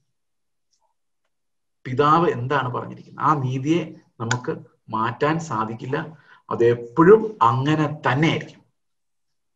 നമുക്കതിനെ ആൾട്ടർ ചെയ്യാൻ പറ്റത്തില്ല. When God says something, അതിന് താഴെയുള്ള ഒരു നീതി വെച്ചുള്ള ഒരു കോംപ്രമൈസ് ഇല്ല. സത്യം പറഞ്ഞാൽ കോംപ്രമൈസ് ടോക്ക് എന്ന് പറയുന്നത് തന്നെ ശരിയല്ല. ഒരു വഴക്കുണ്ടായാൽ, ഇപ്പൊ നിങ്ങൾ സഹോദരങ്ങൾ തമ്മിൽ ഒരു വഴക്കുണ്ടായാൽ ഒരു കോംപ്രമൈസ് ടോക്ക് എന്ന് പറയുന്നത് തന്നെ ശരിയല്ല. അങ്ങനെ ഒരു കോംപ്രമൈസ് ഇല്ല. നമ്മുടെ നീതികളോട് നമ്മൾ മരിക്കുക എന്നുള്ളതല്ല വേറെ ഒരു വഴിയുമില്ല. We need to die to our sense of righteousness. നമ്മുടെ നീതികളോട് നമ്മൾ മരിച്ചിട്ട് ദൈവത്തിന്റെ നീതി നമ്മുടെ യജമാനായി മാറുകയാണ്. We become slaves of that righteousness. അതല്ലാതെ ഒരു കോംപ്രമൈസ് എന്ന് പറഞ്ഞൊരു പരിപാടി ഇല്ല. ശരിക്കും കോംപ്രമൈസ് അല്ല, ഡൈയിങ് ആണ്. I die. അപ്പൊ കോംപ്രമൈസിനേക്കാളൊക്കെ എത്ര വലുതായിരിക്കും അല്ലേ ഇത്? ഇപ്പൊ ഞാനും എന്റെ ഭാര്യ തമ്മിൽ വഴക്കുണ്ടായിട്ട് കോംപ്രമൈസ് എന്ന് പറഞ്ഞു കഴിഞ്ഞാല് ഒരു വരയുടെ ഇങ്ങേ എക്സ്ട്രീമിൽ നിന്ന് ഞാനും പകുതി ദൂരം, എന്റെ ഭാര്യ അങ്ങേ എക്സ്ട്രീമിൽ നിന്ന് ഇങ്ങോട്ട് പകുതി ദൂരം. അങ്ങനെ മിഡിൽ പോയിന്റ് ആണ് ഈ കോംപ്രമൈസ് എന്ന് പറയുന്നത്, അല്ലെ? അപ്പൊ ഒരാൾക്ക് വേദന ഉണ്ടാക്കാതെയാണ് കോംപ്രമൈസ് ചെയ്യുന്നത്. പക്ഷെ ഇത് അങ്ങനെയല്ല. ഇത് ഞാൻ ഇല്ലാതാവുകയാണ്, എന്റെ പൊസിഷനിൽ ഇല്ലാതാവുകയാണ്. I am abandoning myself. എന്റെ ക്ലെയിംസ് എല്ലാം ഞാൻ അബാൻഡൻ ചെയ്യാണ്. അതുപോലെ മറ്റേ ആളും. അപ്പൊ അവരെത്തുന്ന ഈ മിഡിൽ പോയിന്റിലേക്കല്ല, അവരെത്തുന്ന ക്രിസ്തുവിലേക്കാണ്. അവിടെയാണ് ക്രിസ്ത്യൻ ബന്ധങ്ങൾ, എല്ലാ ബന്ധങ്ങളും. ഇതൊക്കെ നമ്മൾ വിചാരിക്കുമ്പോൾ തോന്നുന്നു ഇതൊക്കെ പ്രസംഗിക്കാൻ നല്ലതാണ്, പക്ഷെ ജീവിതത്തിൽ നല്ലത് തന്നെയാണ്. കാരണം ഇതല്ലാതെ വേറൊരു നീതിയും നമുക്ക് സ്ഥാപിക്കാൻ കഴിയുകയില്ല. ഓക്കെ, ഞാൻ പണ്ട് ഒരു 3-4 ഇയേഴ്സ് മുമ്പ് നമ്മുടെ ചർച്ചില് ആദ്യകാലത്ത് തോപ്പുംപടി മുണ്ടൻവേലിയിൽ കൂടിക്കൊണ്ടിരുന്ന സമയത്ത്, അവിടുന്ന് വേർപിരിയുന്ന സമയത്ത് ഞാൻ കൂടുതൽ പറയാതെ വിശദീകരിക്കാൻ ഒരു ചെറിയ സംഭവം. ഞാൻ അവിടെ ഒരു ശുശ്രൂഷകനോട് ഒരിക്കലും ഇങ്ങനെ സംസാരിച്ചു. അപ്പൊ അദ്ദേഹം പലരും തെറ്റാണ്, അവരങ്ങനെ ചെയ്യുന്നു ഇങ്ങനെ ചെയ്യുന്നൊക്കെ ഞാൻ പറഞ്ഞു. ഞാൻ ചോദിച്ചു, ഇതിൽ ആരുടെ പ്രശ്നമാണ്? നിങ്ങൾ തമ്മിലൊരു പ്രശ്നമുണ്ട്, ഓക്കെ, ആരുടെ കുഴപ്പമാണ്? നിങ്ങളുടെ കുഴപ്പമാണോ അവരുടെ കുഴപ്പമാണോ? അപ്പൊ ന്യായമായിട്ടും ആരുടെ കുഴപ്പമായിരിക്കുള്ളൂ? തീർച്ചയായിട്ടും മറ്റേയാളുടെ കുഴപ്പമേ ആവുള്ളൂ. അങ്ങനെയാണല്ലോ ആവുള്ളൂ. ഇപ്പൊ നമ്മളോട് ഒരാൾ ചോദിക്കുന്നത്, ഇപ്പൊ ഞാൻ ഒരാളായിട്ട് വഴക്കുണ്ടാക്കുകയാണെങ്കിൽ ഒരു 10 ചോദ്യം എന്നോട് ചോദിച്ചു കഴിഞ്ഞാൽ ഇതിനകത്തെല്ലാം എന്റെ കുഴപ്പമായിരിക്കില്ലല്ലോ, മറ്റേയാളുടെ കുഴപ്പമായിരിക്കും. അത് ആരുടെ ചോദിച്ചാൽ അങ്ങനെ ആയിരിക്കും. അപ്പൊ അദ്ദേഹം പറഞ്ഞത് അവരുടെ കുഴപ്പമാണ്. ഞാൻ പറഞ്ഞു വളരെ സിമ്പിൾ ആയല്ലോ, അപ്പം സംഗതി ഇപ്പൊ സോൾവ്. അതെന്താ സിമ്പിൾ അല്ലേ, ക്ഷമിച്ചാ പോരെ? അപ്പൊ പുള്ളി പറഞ്ഞു അങ്ങനെ ക്ഷമിച്ചാൽ അവര് നന്നാവണ്ടേ? ഞാൻ പറഞ്ഞു വേണ്ട, നിങ്ങൾ നന്നായി മതി, അവര് നന്നാകൂന്ന് പോലും നമുക്ക് അറിയത്തില്ല. പക്ഷെ നിങ്ങൾക്ക് നന്നാകാമല്ലോ ക്ഷമിച്ചു കഴിയുമ്പോൾ. അപ്പൊ അവരെ നന്നാക്കാൻ നമ്മൾ ശ്രമിക്കണ്ടേ? ഞാൻ പറഞ്ഞു ആദ്യം നമുക്ക് അങ്ങ് ക്ഷമിക്കാം, എന്നിട്ട് നമുക്ക് അവരുടെ വീട്ടിൽ പോകാം, എന്നിട്ട് പറയാം എന്നോട് ക്ഷമിക്കേ എന്ന് പറയാം. ഉടനെ പുള്ളി എന്നോട് പറഞ്ഞു, ചേസ് ബ്രദർ പറയുന്ന ഈ ക്ഷമ എന്ന് പറയുന്ന കാര്യം എനിക്ക് മനസ്സിലാവുന്നില്ലെന്നു. അത് മനസ്സിലാക്കാൻ പാടാണ്. കാരണം ക്രിസ്തുവിന്റെ ജീവൻ അങ്ങനെയാണ്. It removes our righteousness. നമ്മുടെ നീതിയോട് നമ്മൾ മരിക്കുക, നമ്മുടെ ന്യായങ്ങളോട് നമ്മൾ മരിക്കുക. വേറൊരു വഴിയില്ല. പിന്നെ ക്ഷമ എന്ന് പറയുന്നത് നമ്മൾ ആർക്ക് കൊടുക്കാന്? ഞാൻ ഈ സൂമിൽ കാണുമ്പോൾ എന്റെ ഇടതുവശത്തിരിക്കുന്ന ഷാരോനെയാണ് ഞാൻ കാണുന്നത്. ഈ അപ്പുറത്ത് ആരെ ഇരിക്കുന്ന നോക്കട്ടെ, സോമൻ ബ്രദർ ഒരു സൈഡിലുണ്ട്, പോൾ മുരുകേഷ് ബ്രദർ അപ്പുറത്തിരിപ്പുണ്ട്. ഇങ്ങനെ 3-4 പേരാണ് എന്റെ അടുത്തിരുത്തിരിക്കുന്നതായിട്ട് ഞാൻ കാണുന്നത്. ഞാൻ ഇവിടെ നിന്നൊരു പ്രസ്താവന നടത്തുകയാണ്, ഞാൻ ഷാരോൺ ബ്രദറിനോട് ക്ഷമിച്ചിരിക്കുന്നു. ഷാരോനെ എന്താ സംഭവം? അപ്പൊ ക്ഷമ എന്ന് പറയുന്നത് അങ്ങനെ കൊടുക്കാനുള്ളതല്ല. ക്ഷമ ആർക്ക് കൊടുക്കാനുള്ളതാ? ക്ഷമ കൊടുക്കേണ്ടത് എന്നെ ഒഫൻഡ് ചെയ്തിട്ടുള്ള ആൾക്കാരോടാണ് ഞാൻ ക്ഷമിക്കാം. ക്ഷമ അവർക്ക് മാത്രമേ കൊടുക്കാൻ പറ്റുള്ളൂ. അല്ല ഒരിക്കലും നമ്മൾ സ്നേഹമായിരിക്കുന്ന ആൾക്ക് ചുമ്മാ രാവിലെ എഴുന്നേറ്റ് കൊടുക്കാൻ പറ്റുന്ന ഒരു സാധനമാണോ ക്ഷമ? ഇന്ന് രാവിലെ അവൻ 1/2 കിലോ ക്ഷമ ഇവന് കൊടുത്തിരിക്കും, അങ്ങനെ കൊടുക്കാൻ പറ്റില്ല. എവിടെയെങ്കിലും ഒഫൻസ് ഉണ്ടെങ്കിൽ മാത്രമേ ക്ഷമയുടെ പ്രസക്തി തന്നെയുള്ളൂ. അപ്പൊ ക്രിസ്തുവിന്റെ നീതി എന്ന് പറയുന്ന ഈ ഒരു ബ്രോക്കൺനെസിന്റെ ഫൗണ്ടേഷനിലുള്ളതാണ്. അതല്ലാതെ വേറൊരു ഫൗണ്ടേഷനിൽ നമുക്ക് നീതി ഇല്ല, നമുക്ക് ന്യായങ്ങൾ ഇല്ല. ഏത് പ്രശ്നം വന്നാലും ഉപദേശ വിഷയങ്ങൾ ഇസ് ഡിഫറെന്റ്. പക്ഷെ വേറൊരു വിഷയങ്ങളിൽ നമുക്ക് വ്യക്തിപരമായ ഒരു ന്യായാന്യായങ്ങളുടെ കഥ അവിടെ ഇല്ല. That's not our point. Our point is the righteousness of God. ദൈവം അവന്റെ നീതിയിൽ ഒരു വിഷയത്തെ എങ്ങനെ വിധിക്കും, അതാണ് നന്മ എന്ന് പറയുന്നത്. അപ്പൊ നന്മ ചെയ്യുക എന്ന് പറയുമ്പോൾ എന്താ ഉദ്ദേശിക്കുന്നത്? എനിക്ക് പിതാവിനെ കൂടാതെ ഒന്നും ചെയ്യാൻ പറ്റില്ല, ദൈവത്തെ കൂടാതെ ഒന്നും ചെയ്യാൻ പറ്റില്ല, ക്രിസ്തുവിനെ കൂടാതെ ഒന്നും ചെയ്യാൻ പറ്റില്ല. അങ്ങനെ ഞാൻ എന്താണോ ചെയ്യുന്നത് അതിനെയാണ് നമ്മൾ നീതി എന്ന് പറയുന്നത്, നന്മ ചെയ്യുന്നത്. അല്ലാതെ ഇപ്പൊ നന്മ എന്ന് പറയുന്ന ഓരോ സമൂഹത്തിലും അതിന് ഓരോ വ്യാഖ്യാനങ്ങളുണ്ട്. ആ സമൂഹത്തിന്റെ എല്ലാം വ്യാഖ്യാനം വെച്ചുള്ള നന്മയല്ല, ക്രിസ്തുവിന്റെ ജീവൻ എന്നിൽ വസിക്കുമ്പോൾ ഉള്ള ഡിവൈൻ നേച്ചർ ഷെയർഡ് വിത്ത് us. അവിടെ കോംപ്രമൈസ് ചെയ്യാൻ നമുക്ക് എന്റെ സ്വന്തം ജീവിതത്തിൽ എനിക്ക് പറ്റില്ല. വേറൊരാളെ കോംപ്രമൈസ് ചെയ്തോട്ടെ കുഴപ്പമില്ല, പക്ഷെ എനിക്ക് പറ്റില്ല. കാരണം I am a bond servant of Christ. അതാണ് എന്റെ ഫെയ്ത്ത്. അപ്പൊ ഒരിടത്തും തെറ്റുന്നില്ല എന്ന് വെച്ചുണ്ടാവാം, ബട്ട് റൈച്ചസ്നെസ് ഈസ് ദിസ്. ഇതാണ് റൂൾ. ആ റൂൾ വെച്ചാണ് നമ്മൾ എല്ലാവരും പ്ലേ ചെയ്യുന്നത്. Okay, that's the rule that we have. Okay, അടുത്ത വാക്യം, ഞാൻ എന്റെ ഇഷ്ടമല്ല എന്നെ അയച്ചവന്റെ ഇഷ്ടമത്ര ചെയ്യുവാൻ ഇച്ഛിക്കുന്നത് കൊണ്ട് എന്റെ വിധി നീതിയുള്ളതാണ്. അപ്പൊ നീതി എന്ന് പറയണമെങ്കിൽ എവിടെ നിന്ന് വരണം? കർത്താവ് സ്വയമേ ചെയ്യുന്നു എന്ന് പറഞ്ഞാൽ പോലും നീതി എന്ന് പറയാൻ പറ്റില്ലായിരുന്നു. പക്ഷെ നീതി ആയിരിക്കും നമുക്കറിയാം. പക്ഷെ ഇതിന്റെ വിറ്റ്നസിങ് വേണം ഈ നീതി. ഉദാഹരണത്തിന് ഇതൊന്ന് അടുത്ത വാക്യത്തിലൂടെ വരുമ്പോഴാണ് ഇതിന്റെ എക്സ്പ്ലനേഷൻ വരുന്നത്. എങ്കിലും ഞാൻ ഒന്ന് ക്ലാരിഫൈ ചെയ്യാൻ ശ്രമിക്കും. ഇപ്പൊ ഉദാഹരണത്തിന് ഞാനൊരു പ്രവൃത്തി ചെയ്യുന്നു, അപ്പൊ നീതിയാണെന്ന് തെളിയണം.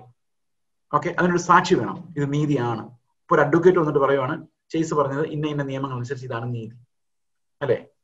അപ്പൊ നീതിക്ക് ഒരു സാക്ഷിയായി, മനുഷ്യന്റെ ഒരു സാക്ഷിയായി. ഓക്കെ, അപ്പൊ ആരെങ്കിലും ഒരാൾ നമ്മുടെ ഭാഗത്ത് നിൽക്കണം, നീതി ഇതാണ്, law, by law this is righteous.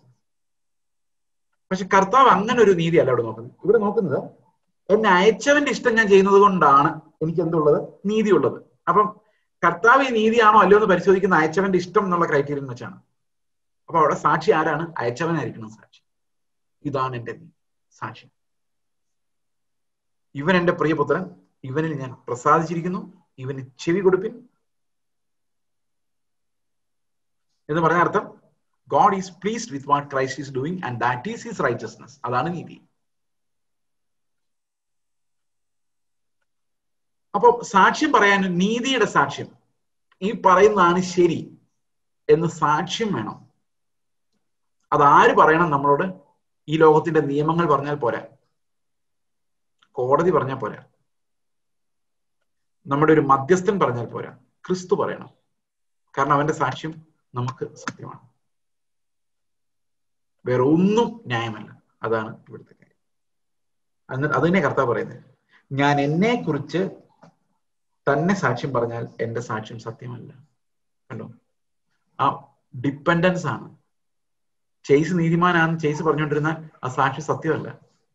കാരണം നീതിയുടെ പാരാമീറ്റർ, പാരഡൈം, അതിന്റെ ഫൗണ്ടേഷൻ എന്താണെന്നൊരു സാക്ഷ്യമാണ് എനിക്ക് ഒരാളോട് ക്ഷമിക്കുന്നതിന് ആ സാക്ഷി വേണ്ട, കാരണം അത് ക്രിസ്തുവിന്റെ സാക്ഷ്യം നമുക്കുണ്ട്. പക്ഷെ വേറൊരാളുടെ മുമ്പിൽ എന്റെ ന്യായം തെളിയിക്കണമെങ്കിൽ എനിക്കൊരു സാക്ഷി വേണം. ആ സാക്ഷി ഒരു നിയമത്തിന്റെ സാക്ഷിയാണ്. അത് ഈ ലോകത്തിന്റെ നിയമമല്ല, അത് ക്രിസ്തുവിന്റെ നിയമമായിരിക്കണം. അപ്പോൾ ദൈവത്തിന്റെ നീതി, ദൈവത്തിന്റെ ന്യായം എന്ന് പറയുന്നത് എനിക്ക് നടപ്പാകുന്നത് കൊണ്ടാണ് എന്റെ ന്യായങ്ങൾ സത്യമാണെന്ന് കർത്താവ് പറയുന്നത്. Because he has a witness in the Father and his perfection. Perfect Father. Perfection of goodness. നന്മയുടെ പെർഫെക്ഷൻ. ആ പെർഫെക്ഷൻ നിന്നുകൊണ്ടാണ് ഞാൻ എൻ്റെ നീതി എന്താണെന്ന് മനസ്സിലാക്കുന്നത്. What is righteousness? എന്താണ് നീതി?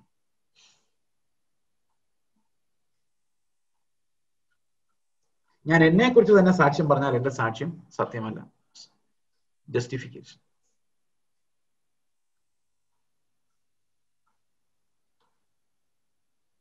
ഓക്കെ, എന്നെ കുറിച്ച് സാക്ഷ്യം പറയുന്നത് മറ്റൊരുത്തനാകുന്നു, അവൻ എന്നെ കുറിച്ച് പറയുന്ന സാക്ഷ്യം സത്യമെന്ന് ഞാൻ അറിയുന്നു.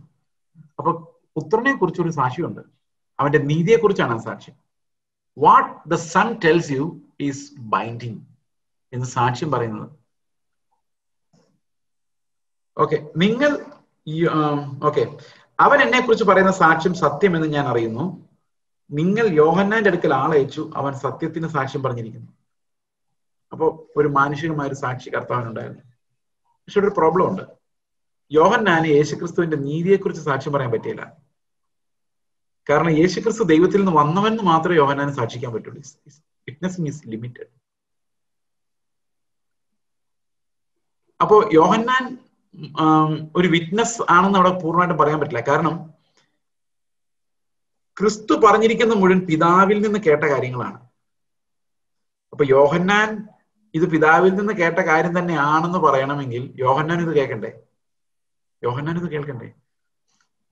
ഉദാഹരണത്തിന് ഞാൻ ഒരാളോട് സംസാരിച്ചിട്ട് പറയാണ്, ഇത് ഇയാൾ പറഞ്ഞ കാര്യം തന്നെ ആകട്ടെ ഞാനിവിടെ പറയുന്നത് എന്ന് പറയുകയാണെങ്കിൽ ഒന്നുകിൽ ആര് പറയണം? ആ ആള് പറയണം, ആ ശരിയാണ്, ഞാൻ പറഞ്ഞ കാര്യങ്ങൾ തന്നെയാണ് ഈ പുള്ളിയോട് പറയുന്നത്. അതല്ലെങ്കിൽ ഇത് കേട്ട ഒരാൾ പറയണം. അങ്ങനെ സാക്ഷ്യമാവുള്ളൂ. അപ്പൊ യേശുക്രിസ്തു പിതാവിൽ നിന്ന് കേട്ടതാ മാത്രം പറയുന്നത്. പക്ഷെ അത് അങ്ങനെയാണെന്ന് എങ്ങനെ അറിയാം? അപ്പൊ ആര് സാക്ഷ്യം വഹിക്കേണ്ടി വരും? യോഹന്നാൻ സ്നാപകൻ സാക്ഷ്യം വഹിക്കണമെങ്കിൽ യോഹന്നാൻ സ്നാപകൻ പിതാവിന്റെ അടുത്തിരുന്ന് ഈ പുത്രനോട് പറയുന്നതെല്ലാം കേൾക്കണമായിരുന്നു. പക്ഷെ യോഹന്നാൻ സ്നാപകൻ മണ്ണിൽ നിന്ന് വന്നവനാ, അവനത് കേൾക്കാൻ പറ്റത്തില്ല. അവന് തന്നെ ദൈവരാജ്യത്തിന്റെ എല്ലാ മർമ്മങ്ങളും അറിയില്ല. അപ്പം യോഹന്നാൻ ഇത്രയും മാത്രമേ പറയാൻ പറ്റുള്ളൂ, ഇത് ദൈവത്തിന്റെ കുഞ്ഞാണ്, അത്രേ പറയാൻ പറ്റുള്ളൂ. പറയുന്ന കാര്യങ്ങളെല്ലാം റിയൽ ആണെന്ന് ഉള്ള ഒരു സാക്ഷി എവിടെ നിന്ന് വരണം? ആ സാക്ഷ്യമാണ് ശരിക്കും നമ്മുടെ പ്രസ്താവനകളെ സത്യമാക്കുന്നത്. ഇപ്പൊ ചേസ് എന്ന് പറയുന്ന ഒരാൾ സ്റ്റേജിൽ നിന്ന് എന്തെങ്കിലും പറഞ്ഞാൽ, ഓ സ്റ്റേജ് അല്ലേ, പുൾപിറ്റ് എന്താന്ന് വരെ മറന്നുപോയി, പുൾപിറ്റിൽ എങ്ങനെ നിൽക്കുന്നു വരെ ഞാൻ മറന്നുപോയി. ഞാൻ അത് മുതൽ ഒന്നുകൂടെ തുടങ്ങണം. ഇപ്പൊ എന്റെ അമ്മ ഒരു 3-4 മാസമായിട്ട് കാല് വയ്യാതെ കിടക്കുകയായിരുന്നു. ഇപ്പൊ ഡോക്ടർ കഴിഞ്ഞ ദിവസം പറഞ്ഞു എല്ലാം ഹീലായി, എല്ലുകളെല്ലാം കൂട്ടി യോജിച്ചിട്ടുണ്ട്, പെർഫെക്റ്റ് ആയിട്ട് റിക്കവർ ആയിട്ടുണ്ട്, നടക്കണം, വലിയ പാടാ, ഇനി നടക്കാൻ വലിയ പാടാ. അത് എന്ന് പറഞ്ഞാൽ അതുപോലെയാണെങ്കിൽ മറന്നു പോവാന്ന് പറയുന്നത്. പ്രാക്ടീസ് പിന്നെയും ആദ്യം തൊട്ട് ഇനി പ്രാക്ടീസ് ചെയ്ത് തുടങ്ങണം എങ്ങനെ നടക്കണം. ഓക്കെ, അപ്പോൾ അപ്പൊ യോഹന്നാന്റെ സാക്ഷ്യം ഈസ് ലിമിറ്റഡ്. യോഹന്നാന്റെ സാക്ഷ്യം ലിമിറ്റഡ് എന്ന് പറഞ്ഞു കഴിഞ്ഞാൽ അതിന്റെ അർത്ഥം ക്രിസ്തു എന്തൊക്കെയാണ് പിതാവിൽ നിന്ന് കേട്ടത് അത് തന്നെയാണ് അവനിവിടെ പറയുന്നതെന്ന് യോഹന്നാന് സാക്ഷ്യം വഹിക്കാൻ പറ്റില്ല. അപ്പൊ ആകെ ഇനി ഒരാൾക്ക് മാത്രമേ ആ സാക്ഷ്യം പറയാൻ പറ്റുള്ളൂ. കാരണം പിതാവും പുത്രനും തമ്മിലുള്ള കോൺവെർസേഷനിൽ ഒരു പാർട്ടി മാത്രമേ ഉള്ളൂ, അത് പിതാവാണ്. പിതാവ് പറയണം, ഇവൻ ഞാൻ പറയുന്നത് തന്നെ എന്റെ മകനാണ്, ഞാൻ പറയുന്നത് തന്നെയാണ് ഇവൻ പറയുന്നത്. ആ ഒരൊറ്റ സാക്ഷ്യത്തിന്മേലാണ് കർത്താവിന്റെ മിനിസ്ട്രി. അതുകൊണ്ടാണ് കർത്താവ് പറയുന്നത്, ഞാൻ സ്വതവേ ഒന്നും ചെയ്യുന്നില്ല, എല്ലാം പിതാവ് പറഞ്ഞതാണ്. അവന്റെ സാക്ഷ്യം മാത്രം എനിക്ക് മതി. കാരണം വേറൊരു സാക്ഷ്യത്തിനും വിലയില്ല. മനുഷ്യർ പറയുന്നതിനൊന്നിനും വിലയില്ല. മനുഷ്യർ ചിലപ്പം നിങ്ങളുടെ എതിരായിരിക്കും, നിങ്ങളുടെ അനുകൂലമായിരിക്കും, ഒന്നും പ്രശ്നമല്ല. പക്ഷെ ദൈവം എന്ത് സാക്ഷ്യമാണ് പറയുന്നുള്ളതാണ് പ്രശ്നം. ക്രിസ്തു എന്ത് പറയുമായിരുന്നു എന്നുള്ളതാണ് നീതി. അങ്ങോട്ട് നമ്മൾ എത്തുന്നതാണ് നന്മ. അവരാണ് ജീവനുള്ളവർ, ജീവൻ പ്രാപിക്കുന്നത്. അതൊരു മനുഷ്യനാൽ അസാധ്യമാണ്. അവിടെയാണ് ക്രിസ്തു നമ്മളിൽ വസിക്കാതെ നമുക്ക് ഫലം കൊടുക്കാൻ പറ്റില്ല എന്ന് പറയുന്നത്. Again and again, Bible is driving us to our helplessness and the perfection of Christ. ഇപ്പൊ നമ്മുടെ ജീവിതത്തിൽ ഇതൊരു തിയറി ആയിട്ട് വരികയല്ല, നമ്മുടെ ജീവിതത്തിൽ അത് നമ്മുടെ ലൈഫായിട്ട് വരികയാണ്. We are not believing in certain principles, we are believing in that life of Christ. അതാണ് ഇവിടെ നമ്മൾ കാണുന്ന. ഓക്കെ, നിങ്ങൾ യോഹന്നാന്റെ അടുക്കൽ ആളയച്ചു, അവൻ സത്യത്തിന് സാക്ഷ്യം പറഞ്ഞിരിക്കുന്നത്, എനിക്കോ മനുഷ്യന്റെ സാക്ഷ്യം കൊണ്ട് ആവശ്യമില്ല. ആണ്, യോഹന്നാൻ പറഞ്ഞത് ശരിയാണ്, പക്ഷെ ആ സാക്ഷ്യം കൊണ്ട് എനിക്കൊരു പ്രയോജനമില്ല. കാരണം John cannot connect what I am seeing. അവന്റെ റിസോഴ്സ് വെച്ച് പിതാവ് എന്നോട് എന്ത് പറഞ്ഞു എന്നുള്ളത് അവനൊരിക്കലും മനസ്സിലാവുകയില്ല, അവനൊരിക്കലും അതിന് സാക്ഷ്യം വഹിക്കാൻ കഴിയില്ല. ഓക്കെ, ഇപ്പം പ്രധാനമന്ത്രി ഇങ്ങനെ പറഞ്ഞു എന്ന് ഒരാൾ വന്ന് നമ്മളോട് പറഞ്ഞു, അല്ലെങ്കിൽ വേണ്ട, ഈ പോലീസുകാരൻ ഇങ്ങനെ വന്ന് പറഞ്ഞു. ഒരു എക്സാമ്പിൾ ഞാൻ പറയാം. ഞങ്ങൾക്ക് ജീവിതത്തിൽ എക്സാമ്പിൾസ് പറയുമ്പോഴാണ് കറക്റ്റാണ്.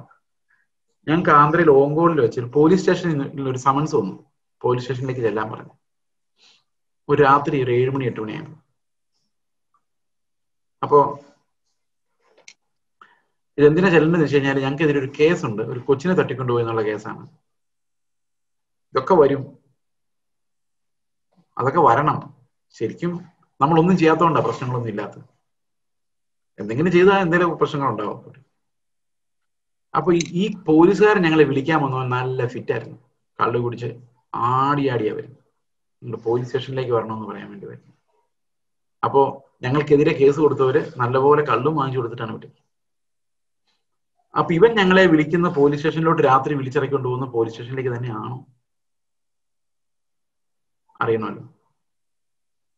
ഇവ പറയുന്നതെല്ലാം വിശ്വസ്തനായ ഒരാൾ കൊറോബറേറ്റ് ചെയ്യണം. അതാരുമില്ല. അപ്പൊ ഞാൻ ഇവിടുന്ന് പോലീസ് സ്റ്റേഷനിലേക്ക് വിളിച്ചു, ഇങ്ങനൊരു സമൻസ് ഉണ്ടോ? ഉണ്ട്, വരണം. അപ്പൊ ഞാൻ പോലീസ് സ്റ്റേഷനിൽ പറഞ്ഞു, എന്നെ വിളിക്കാൻ വന്നയാൾ മദ്യപിച്ചിട്ടുണ്ട്, അതുകൊണ്ട് ഞാൻ എന്റെ വണ്ടിയിൽ വന്നേക്കാം, ബൈക്കിൽ. ഓക്കെ, മതി. അപ്പോൾ പറയുന്നതെല്ലാം സത്യമാണെന്നൊരു അറ്റസ്റ്റേഷൻ ലഭിക്കാതെ അയച്ചവനിൽ തന്നെ അത് ലഭിക്കുമ്പോഴാണ് അത് കൊറോബറേറ്റഡ് ആകും. ആ കർത്താവ് പറയുന്നത്, എനിക്ക് മനുഷ്യന്റെ സാക്ഷ്യം കൊണ്ട് പ്രയോജനമൊന്നുമില്ല, എനിക്ക് പിതാവിന്റെ സാക്ഷ്യമാണുള്ളത്. ആ പിതാവിന്റെ സാക്ഷ്യമാണ് എന്റെ അതോറിറ്റി എന്ന് കർത്താവ് പറയും. അപ്പൊ ഞാൻ എന്ത് പറഞ്ഞാലും, സഭ എന്ത് പറഞ്ഞാലും, ഒരു പ്രസംഗകൻ പുൾപിറ്റിൽ നിന്ന് എന്ത് പറഞ്ഞാലും, അതിന്റെ അതോറിറ്റി എന്ന് പറയുന്നത് ക്രിസ്തു ഇങ്ങനെ ആയിരുന്നു, ഇത് പറയുമായിരുന്നു, ഇത് ദൈവം ഈ സാക്ഷ്യം എന്നോടൊപ്പം പറയുന്നു, വേദപുസ്തകത്തിൽ ഇത് ഇങ്ങനെയാണ്, അത് മാത്രമാണ് അതോറിറ്റി. അത് മാത്രമേ സഭയ്ക്ക് പറയാൻ പറ്റുള്ളൂ. Church is bound by what is written in the scripture. She is bound. കാരണം അവളുടെ ഒരു യജമാനാണ് കർത്താവ്, യജമാനും തലയുമാണ്. ചർച്ച് കനോട്ട് ഹാവ് ഇൻഡിപെൻഡന്റ് ന്യായങ്ങൾ. ഒരു ചർച്ചിനും ഉണ്ടാകാൻ സാധിക്കില്ല. സ്വതവേ ഒന്നും ചെയ്യാൻ പറ്റരുത്. നമുക്ക് സ്വതവേ ഒന്നും ചെയ്യാൻ പറ്റാത്തിടത്താണ് നമ്മൾ ക്രിസ്തുവിന്റെ ന്യായത്തെ പ്രസിദ്ധമാക്കുന്നത്. സ്വതവേ ഒന്നും ചെയ്യാൻ പറ്റാത്തിടത്താണ്. ഓക്കെ, യോഹന്നാനെ കുറിച്ച് പറയാണ് 34 വാക്യം, എനിക്ക് മനുഷ്യന്റെ സാക്ഷ്യം കൊണ്ട് ആവശ്യമില്ല, നിങ്ങൾ രക്ഷിക്കപ്പെടുവാൻ അത്രയേ ഞാനിത് പറയുന്നത്. മനുഷ്യനെ ആശ്രയിച്ചിരുന്നാൽ, മനുഷ്യന്റെ സാക്ഷ്യങ്ങളെ നോക്കിയാൽ you will not be saved. ക്രിസ്തുവിന്റെ നീതിയിലേക്ക് നിങ്ങൾ വന്നില്ലെങ്കിൽ you will not be saved. നിങ്ങൾ രക്ഷിക്കപ്പെടാൻ വേണ്ടിയാണ് ഇത് പറയുന്നത്. അപ്പൊ ഇത് ജീവിതത്തിൽ എപ്പോഴെങ്കിലും നമ്മൾ വരുന്നതല്ല, നമ്മൾ ആ വീണ്ടും ജനിക്കുമ്പോൾ തന്നെ ക്രിസ്തുവിന്റെ ജീവനാലാണ് നമ്മൾ വീണ്ടും ജനിക്കുന്നത്. ക്രിസ്തുവിന്റെ ജീവനാലാണ് വീണ്ടും ജനിക്കുന്നത്. അവൻ മരണത്തിൽ നിന്ന് ജീവങ്കിലേക്ക് പ്രവേശിച്ചു കഴിഞ്ഞു. നമ്മൾ രക്ഷിക്കപ്പെടാൻ വേണ്ടിയാണ് ഇത് പറയുന്നത്. ക്രിസ്തു പറഞ്ഞിരിക്കുന്ന നീതി ഉയരത്തിൽ നിന്നുള്ളതാണ്. അത് മാത്രമേ നീതിയായിട്ട് നമുക്ക് പറയാൻ പറ്റുള്ളൂ, വേറെ ഒന്നും നീതിയല്ല. ഓക്കെ, അവൻ ജ്വലിച്ചു പ്രകാശിക്കുന്ന വിളക്കായിരുന്നു, നിങ്ങൾ അല്പസമയത്തേക്ക് അവന്റെ വെളിച്ചത്തിൽ ഉല്ലസിപ്പാൻ ഇച്ഛിച്ചു. അപ്പൊ ഇതാണ് നമ്മുടെ ഒരു പ്രശ്നം. മനുഷ്യരുടെ സാക്ഷ്യങ്ങളുടെ ഒരു പ്രത്യേകത എന്താണെന്ന് വെച്ച് കഴിഞ്ഞാൽ കേൾക്കാൻ നല്ല രസമാണ്, നമുക്ക് വളരെ അപ്പീലിംഗ് ആണ്, അതിന്റെ ജ്വാലയിൽ കുറച്ചു നേരം ഇരിക്കാൻ എല്ലാവർക്കും ഇഷ്ടമാണ്. ഞാൻ നേരത്തെ ഗുരു കൾട്ടിനെ കുറിച്ച് പറഞ്ഞില്ല. അപ്പൊ ഞാനും അങ്ങനെ ഒരു ഗുരു കൾട്ടാണ്. നിങ്ങൾ ഒരു കുറച്ചു നേരത്തേക്ക് നിങ്ങളൊന്ന് ചിന്തിച്ചേക്ക്. കുറച്ചു നേരത്തേക്ക് ചിന്തിച്ചാൽ മതി, ഓക്കെ? ഒത്തിരി ചിന്തിച്ചാൽ പ്രശ്നമാണ്. അപ്പോ ഈ ഗുരുവിന്റെ ജ്വാലയിൽ ഇരിക്കാൻ ഇഷ്ടപ്പെടുന്ന ആൾക്കാണ്. കുറച്ചു നേരത്തേക്ക് പുള്ളി പറയുന്നത് നല്ല രസമുണ്ട് കേട്ടോ, കേട്ടേക്കാം. നല്ല രസമുണ്ടല്ലോ, ഓ ഇങ്ങനെയായിരുന്നല്ലേ, കൊള്ളാം. ഈ ജ്വാലയുടെ അടുത്തിരുന്ന് ഇങ്ങനെ രസിക്കുന്ന ആ ഒരു കുഴപ്പമുണ്ട്. ഈ മനുഷ്യന്റെ സാക്ഷ്യങ്ങൾക്ക് അങ്ങനെ ഒരു കുഴപ്പമുണ്ട്. അത് ദൈവത്തിന്റെ ന്യായവിധികളല്ലാത്തതുകൊണ്ട് നമുക്ക് വലിയ ഭയമൊന്നുമില്ല, കേൾക്കാൻ നല്ല രസമാണ്. So we identify with dum easily. അങ്ങനെയാണ് മനുഷ്യരായ ടീച്ചേഴ്സ് ഒരു ജ്വാല പോലെ ജ്വലിച്ച് അതിന്റെ വെളിച്ചത്തിൽ ഒരു അല്പസമയം ഇരിക്കാൻ ആഗ്രഹിക്കുന്ന മനുഷ്യർ. ഓക്കെ, അപ്പൊ യോഹന്നാന്റെ വെളിച്ചത്തിൽ അല്പസമയം ഇരിക്കുക. നല്ല ടീച്ചറാണ് പുള്ളി, നല്ല പ്രസംഗമാണ്, പുള്ളിയുടെ വെളിച്ചത്തിൽ അല്പസമയം ഇരിക്കുക. ഇതാണ് ഇന്ന് നടക്കുന്ന ഈ ശിഷ്യത്വ പരിപാടികൾ മൊത്തം. അപ്പൊ കർത്താവ് നമുക്ക് തരുന്ന വാണിംഗ് എന്ന് പറയുന്നത് അവരുടെ വെളിച്ചത്തിലല്ല ഇരിക്കേണ്ടത്. നിങ്ങൾ നേരെ ഉയരത്തിൽ നിന്നുള്ള സാക്ഷ്യം എന്താണെന്ന് കേൾക്കണം. ആ നീതിയാലുള്ള ജീവൻ, ആ നീതി വെളിപ്പെടുത്തുന്ന ജീവൻ നിങ്ങളുടെ ഉള്ളിൽ ഉണ്ടാകണം. അത് ക്രിസ്തുവിന്റെ സാക്ഷ്യമാണ്. അതിന് കൂടെ നിൽക്കുന്നത് പിതാവായ ദൈവം തന്നെയാണ്. ഇത് നമ്മൾ ഉത്കടമായി മനസ്സിലാക്കേണ്ട കാര്യമാണ്. അവൻ ജ്വലിച്ച് പ്രകാശിക്കുന്ന വിളക്കായിരുന്നു, നിങ്ങൾ അല്പസമയത്തേക്ക് അവന്റെ വെളിച്ചത്തിൽ ഉല്ലസിപ്പാൻ ഇച്ഛിച്ചു. നമ്മളെല്ലാം കുറച്ചു നേരം മാത്രമേ കത്തുള്ളൂ. ക്രിസ്തു അങ്ങനെയല്ല. ഈ കുറച്ചു നേരം കത്തുന്നതിന്റെ ഉല്ലാസത്തിൽ നമുക്ക് അധികം നേരം ഇരിക്കാൻ പറ്റില്ല. We get tired of human things. അടുത്തത്, എനിക്കോ യോഹന്നാന്റെ സാക്ഷ്യത്തിലും വലിയ സാക്ഷ്യമുണ്ട്. പിതാവ് എനിക്ക് അനുഷ്ഠിപ്പാൻ തന്നിരിക്കുന്ന പ്രവൃത്തികൾ, ഞാൻ ചെയ്യുന്ന പ്രവൃത്തികൾ തന്നെ പിതാവ് എന്നെ അയച്ചു എന്നെ കുറിച്ച് സാക്ഷിക്കും. അപ്പൊ സാധാരണ നടക്കുന്ന അത്ഭുതങ്ങളെ പോലെ അല്ല ക്രിസ്തുവിന്റെ അത്ഭുതങ്ങളും. ഞാൻ തുടക്കത്തിൽ പറഞ്ഞു, യോഹന്നാന്റെ സുവിശേഷത്തെ കുറിച്ചുള്ള ഒരു ഇൻട്രഡക്ഷൻ പറയുമ്പോൾ ഞാൻ ഈ കാര്യം പറഞ്ഞിരുന്നു. അതായത് ഈ യോഹന്നാന്റെ സുവിശേഷത്തിൽ നടക്കുന്ന അത്ഭുതങ്ങളെല്ലാം പിതാവ് പുത്രനെ അയച്ചുവെന്നും പിതാവ് പുത്രന്റെ കൂടെ ഉണ്ടെന്നും പുത്രൻ അവകാശിയാണെന്നും അവന് ഇതെല്ലാം ചെയ്യാനുള്ള അധികാരമുണ്ടെന്നും നമ്മളെ മനസ്സിലാക്കിപ്പിക്കാൻ വേണ്ടിയാണ്. അപ്പൊ ശരിക്കും പിതാവ് പുത്രന്റെ കൂടെ ഉണ്ടെന്നും പിതാവ് പുത്രന് സാക്ഷ്യം വഹിക്കുന്നതാണ് നമ്മൾ ഇതെല്ലാം കാണുന്നത്. നമുക്കറിയാം, ലാസറിനെ ഉയർപ്പിക്കാൻ നേരത്തെ കർത്താവ് പിതാവിനോട് ചോദിക്കുകയാണ്, പിതാവേ ഇവനെ ഉയർപ്പിക്കണം. അപ്പൊ നമ്മൾ ഇവര് തന്നെ അങ്ങ് ഉയർപ്പിച്ചാൽ പോരെ. പക്ഷെ കർത്താവ് അടയാളങ്ങളെല്ലാം ഉപയോഗിക്കുന്നത് എന്തിനു വേണ്ടിയാണെന്നറിയോ? പിതാവ് അവന്റെ കൂടെ ഉണ്ടെന്നുള്ള സാക്ഷ്യമാണ്. പിതാവ് പറയാണ്, ഉണ്ട്, ഞാൻ നിന്റെ കൂടെ ഉണ്ട്, അവൻ എഴുന്നേക്കട്ടെ. നമ്മൾ ചിലപ്പോൾ ഈ ദുരാത്മാക്കളെ പുറത്താക്കുന്ന സാഹചര്യങ്ങളുണ്ട്. യേശുക്രിസ്തുവിന്റെ നാമത്തിൽ പുറത്തു പോകും എന്ന് പറയുമ്പോൾ അത് പോകുന്നത് എന്തുകൊണ്ടാണ്? കർത്താവ് നമ്മുടെ കൂടെ ഉണ്ടെന്ന് കാണിക്കുന്നു, അല്ലാതെ ഈ മനുഷ്യന്റെ കൃപയും വരവൊന്നുമല്ല. ദുരാത്മാക്കൾ പുറത്തു പോകുന്നത് ഒരു മനുഷ്യന് കഴിവുള്ളതുകൊണ്ടോ ഗിഫ്റ്റ് ഉള്ളതുകൊണ്ടൊന്നും അല്ല. അത് പിതാവ് നമ്മുടെ കൂടെ ഉണ്ട് എന്നുള്ളതിന്റെ അതോറിറ്റിയാണ്. അതുകൊണ്ടാണ് ക്രിസ്തുവിന്റെ നാമത്തിൽ ഇത് പോകുന്നത് ഒരു വിശ്വാസിയെ സംബന്ധിച്ച്. അതുപോലെ തന്നെ യേശുക്രിസ്തു പറയുകയാണ്, ഞാൻ ചെയ്യുന്ന അത്ഭുതങ്ങൾ, അടയാളങ്ങൾ പിതാവ് എനിക്ക് പറയുന്ന സാക്ഷ്യങ്ങളാണ്. പിതാവിന്റെ ശബ്ദം നിങ്ങൾക്ക് ഒരിക്കലും കേൾക്കാൻ പറ്റില്ല, നിങ്ങൾക്ക് അവനെ കാണാനും പറ്റില്ല, പക്ഷെ അവൻ എന്നിലൂടെ പ്രവർത്തിക്കുന്നത് നിങ്ങൾക്ക് കാണാം. അടുത്ത വാക്യത്തിൽ അങ്ങനെ പറയുന്നു.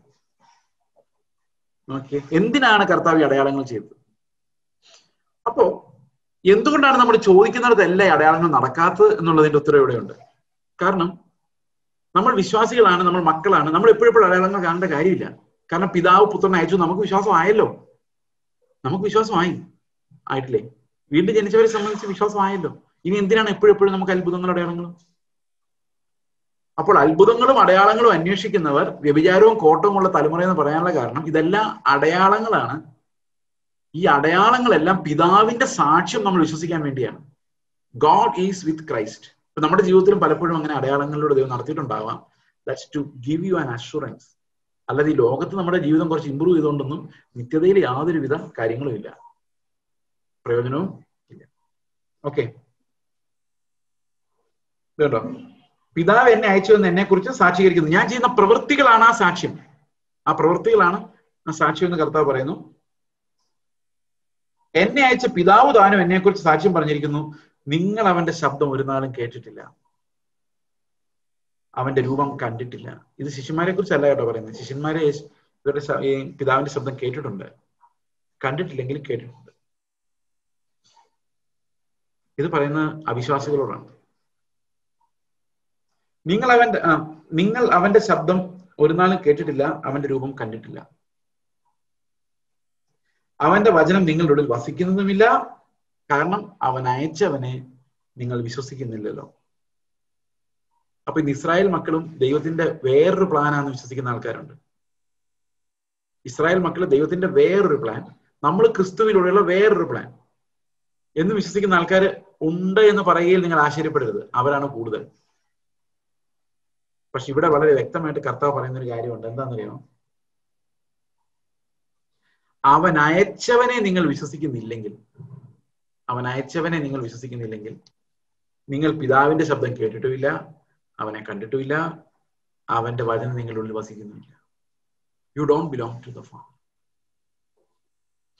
അപ്പൊ അയച്ചവനെ വിശ്വസിക്കാത്ത ഒരു സമൂഹവും പിതാവിന്റെ അല്ല. പുത്രനെ അവൻ അയച്ചു എന്ന് വിശ്വസിക്കാത്ത ഒരു സമൂഹവും പിതാവിന്റെ അല്ല. അവർക്ക് പിതാവുമായി യാതൊരു ബന്ധവുമില്ല. ബന്ധം ഉണ്ടാകണമെങ്കിൽ അവർ ക്രിസ്തുവിനെ വിശ്വസിക്കും. അതല്ലെങ്കിൽ പിതാവിന്റെ യാതൊന്നിനും അവർക്ക് യാതൊരു ഓഹരിയുമില്ല. ഓക്കെ,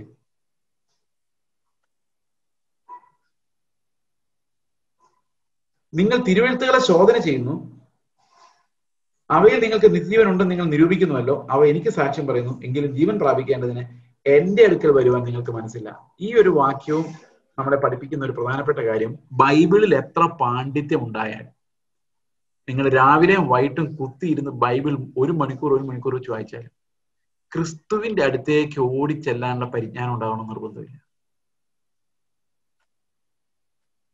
ഇന്ന് ഈ വചനം മുഴുവൻ കാണാപ്പാടം പഠിക്കുന്നവര് അവരുടെ നോളജ് വർദ്ധിച്ച് അവർ പഫ്ഡപ്പ് ആകുന്നതല്ലാതെ, അയ്യോ കർത്താവേ എന്നെ രക്ഷിക്കണേ, എന്നിൽ നിന്ന് തന്നെ എന്നെ രക്ഷിക്കണേ കർത്താവെ, നിന്റെ ജീവൻ എന്നിൽ വസിക്കണമേ എന്ന് പറഞ്ഞ് കർത്താവിന്റെ അടുത്ത് ആശ്രയിക്കാൻ ഓടിച്ചെല്ലുന്ന രീതിയിൽ വചനം ഇതെല്ലാം ശോധന ചെയ്തിട്ടും ആ ഒരു ജീവൻ പ്രാപിക്കാൻ പുത്രന്റെ അടുത്തേക്ക് ഓടിച്ചെല്ലാൻ നമുക്ക് മനസ്സില്ല. കാരണം പുത്രന്റെ അടുത്തേക്ക് ഓടിച്ചെന്നാൽ നമ്മുടെ പ്ലാനുകളൊന്നും നടക്കില്ല, നമ്മുടെ ന്യായവിധികൾ നിറവേറില്ല, നമ്മൾ ചിലപ്പോൾ തോറ്റുപോകും, നമ്മൾ ചിലപ്പോൾ മരിച്ചു പോകും, നമുക്ക് ഭയം. അതുകൊണ്ട് നമ്മൾ ഇതെല്ലാം വായിക്കും, പക്ഷെ ക്രിസ്തുവിന്റെ ജീവൻ പ്രാപിക്കാൻ അവന്റെ അടുത്തേക്ക് ചെല്ലില്ല. അവന്റെ അടുത്തേക്ക് ചെല്ലാത്തത് കൊണ്ട് നമ്മൾ എപ്പോഴും പരാജിതരായിരിക്കും. ഒത്തിരി ചർച്ചകളിലും ബൈബിൾ സ്റ്റഡീസ് ഞാൻ അത്ഭുതപ്പെടുമായിരുന്നു, എത്ര ആളുകളാ ബൈബിൾ പഠിക്കുന്നത്.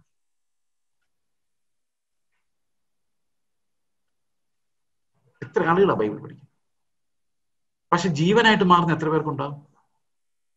എത്രയോ കുറവായിരിക്കും. This is the tragedy of it. കർത്താവിന്റെ അടുത്തേക്ക് വരാൻ പറ്റത്തില്ല. പഠിക്കണം. ഞാൻ വിശ്വസിക്കുന്ന കറക്റ്റ് ഉപദേശമോ ബ്രദറെ? നല്ല കാര്യം. പക്ഷെ അതുകൊണ്ട് എന്ത് പ്രയോജനം ഉണ്ടായി ബ്രദറെ?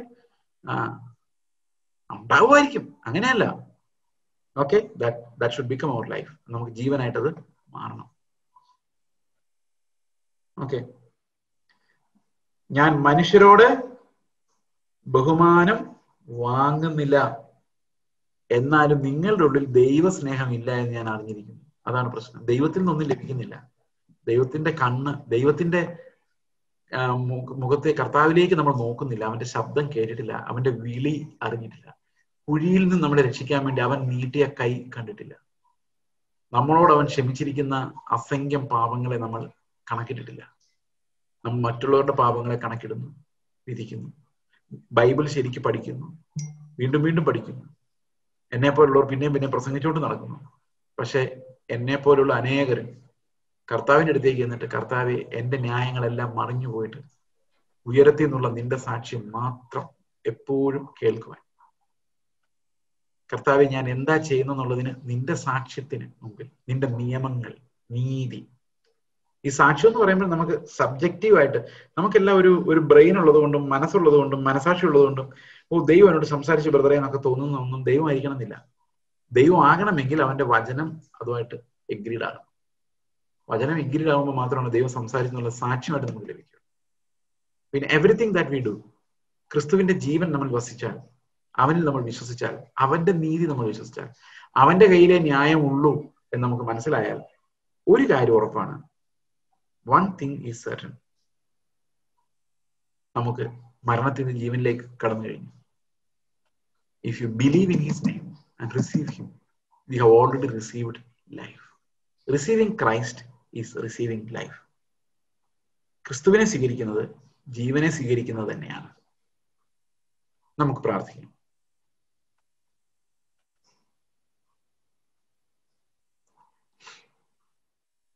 ഞങ്ങളുടെ സ്വർഗ്ഗസ്ഥ പിതാവേ, അങ്ങയുടെ മഹത്വമേറിയ നാമത്തിന് സ്തോത്രം ചെയ്യുന്നു. കർത്താവെ, അങ്ങയുടെ പുത്രനെ ഞങ്ങൾക്ക് അയച്ചു തന്നു, അവനെ മരിച്ചവരുടെ നിന്ന് ഉയർപ്പിച്ചു, ഞങ്ങൾക്ക് എന്നേക്കുമായുള്ള നിത്യരക്ഷ അവിടുന്ന് ദാനമായി തന്നതിനായിട്ട് സ്തോത്രം. ഞങ്ങൾ ജീവങ്കിലേക്ക് പ്രവേശിച്ചിരിക്കുന്നതിനാൽ സ്തോത്രം. കർത്താവെ, ഞങ്ങളുടെ ന്യായങ്ങളിൽ ഉറയ്ക്കാതെ, കർത്താവെ, മനുഷ്യരുടെ നീതിയുടെ നടുവിലുള്ള കോംപ്രമൈസ് അന്വേഷിക്കാതെ, കർത്താവെ, ഞങ്ങളുടെ ജീവിതത്തിൽ എല്ലാ പോയിന്റിലും കർത്താവെ അവിടുത്തെ ന്യായവിധിയും സാക്ഷ്യവും ഞങ്ങൾക്ക് മനസ്സിലാകുവാൻ ഞങ്ങളെ സഹായിക്കണമേ. അത് ഞങ്ങൾക്ക് വെളിപ്പെടുത്തി തരണമേ എന്ന് പ്രാർത്ഥിക്കുന്നു. കർത്താവെ, അങ്ങ് ഞങ്ങൾക്ക് പുത്രനെ വെളിപ്പെടുത്തി തന്ന ആ സ്നേഹത്തിനായിട്ട് നന്ദി പറയുന്നു. അവിടുത്തെ നാമത്തെ ഞങ്ങൾ മഹത്വപ്പെടുത്തുന്നു. കർത്താവായ യേശുക്രിസ്തുവിന്റെ നാമത്തിൽ തന്നെ ആമേൻ. ഒരു അറിയിപ്പുള്ളത്, അടുത്ത ആഴ്ച ഒരു സെക്കൻഡ്,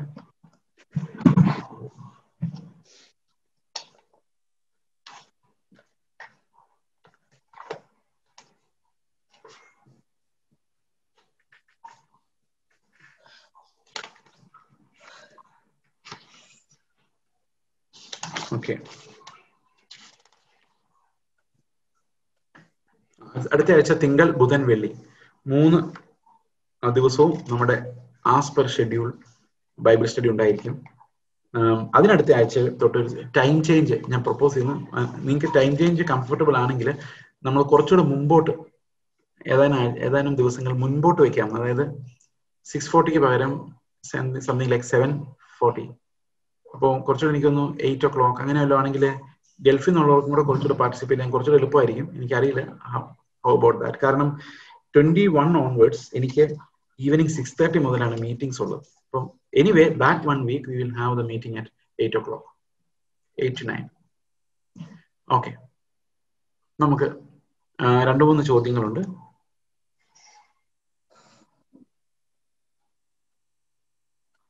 ഞാൻ നിങ്ങൾ ഒരു നാൾ പറഞ്ഞിട്ടില്ല അവരുടെ കൂടെ കർത്താവില്ലാതെ എങ്ങനെയാണ് ഭൂതങ്ങളെ പുറത്താക്കിയത്.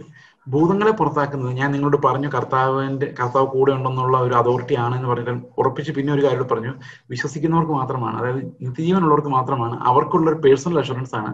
ഇപ്പം ഞാൻ യേശുക്രിസ്തുവിന്റെ നാമത്തിൽ പോ എന്ന് പറയുമ്പോൾ അത് പോകുന്നത് എന്നെ സംബന്ധിച്ച് ഭയങ്കര സന്തോഷമാണ്. കാരണം എന്ന് വെച്ച് കഴിഞ്ഞാൽ കർത്താവ് എൻ്റെ കൂടെ ഉണ്ടെന്നുള്ളത് എനിക്ക് തരുന്നൊരു അഷുറൻസ് എന്ന് വിചാരിച്ച് ലോകത്തിൽ ഭൂതങ്ങൾ പുറത്താകുന്ന മുഴുവൻ കർത്താവിന്റെ അപ്രൂവൽ ആണെന്ന് പറയാൻ പറ്റില്ല എന്നുള്ളത് നമുക്ക് മത്തായിയുടെ സുവിശേഷത്തിൽ എഴുതിയിട്ടുണ്ട്. അതിന്റെ കാരണം എന്താണെന്ന് വെച്ച് കഴിഞ്ഞാല്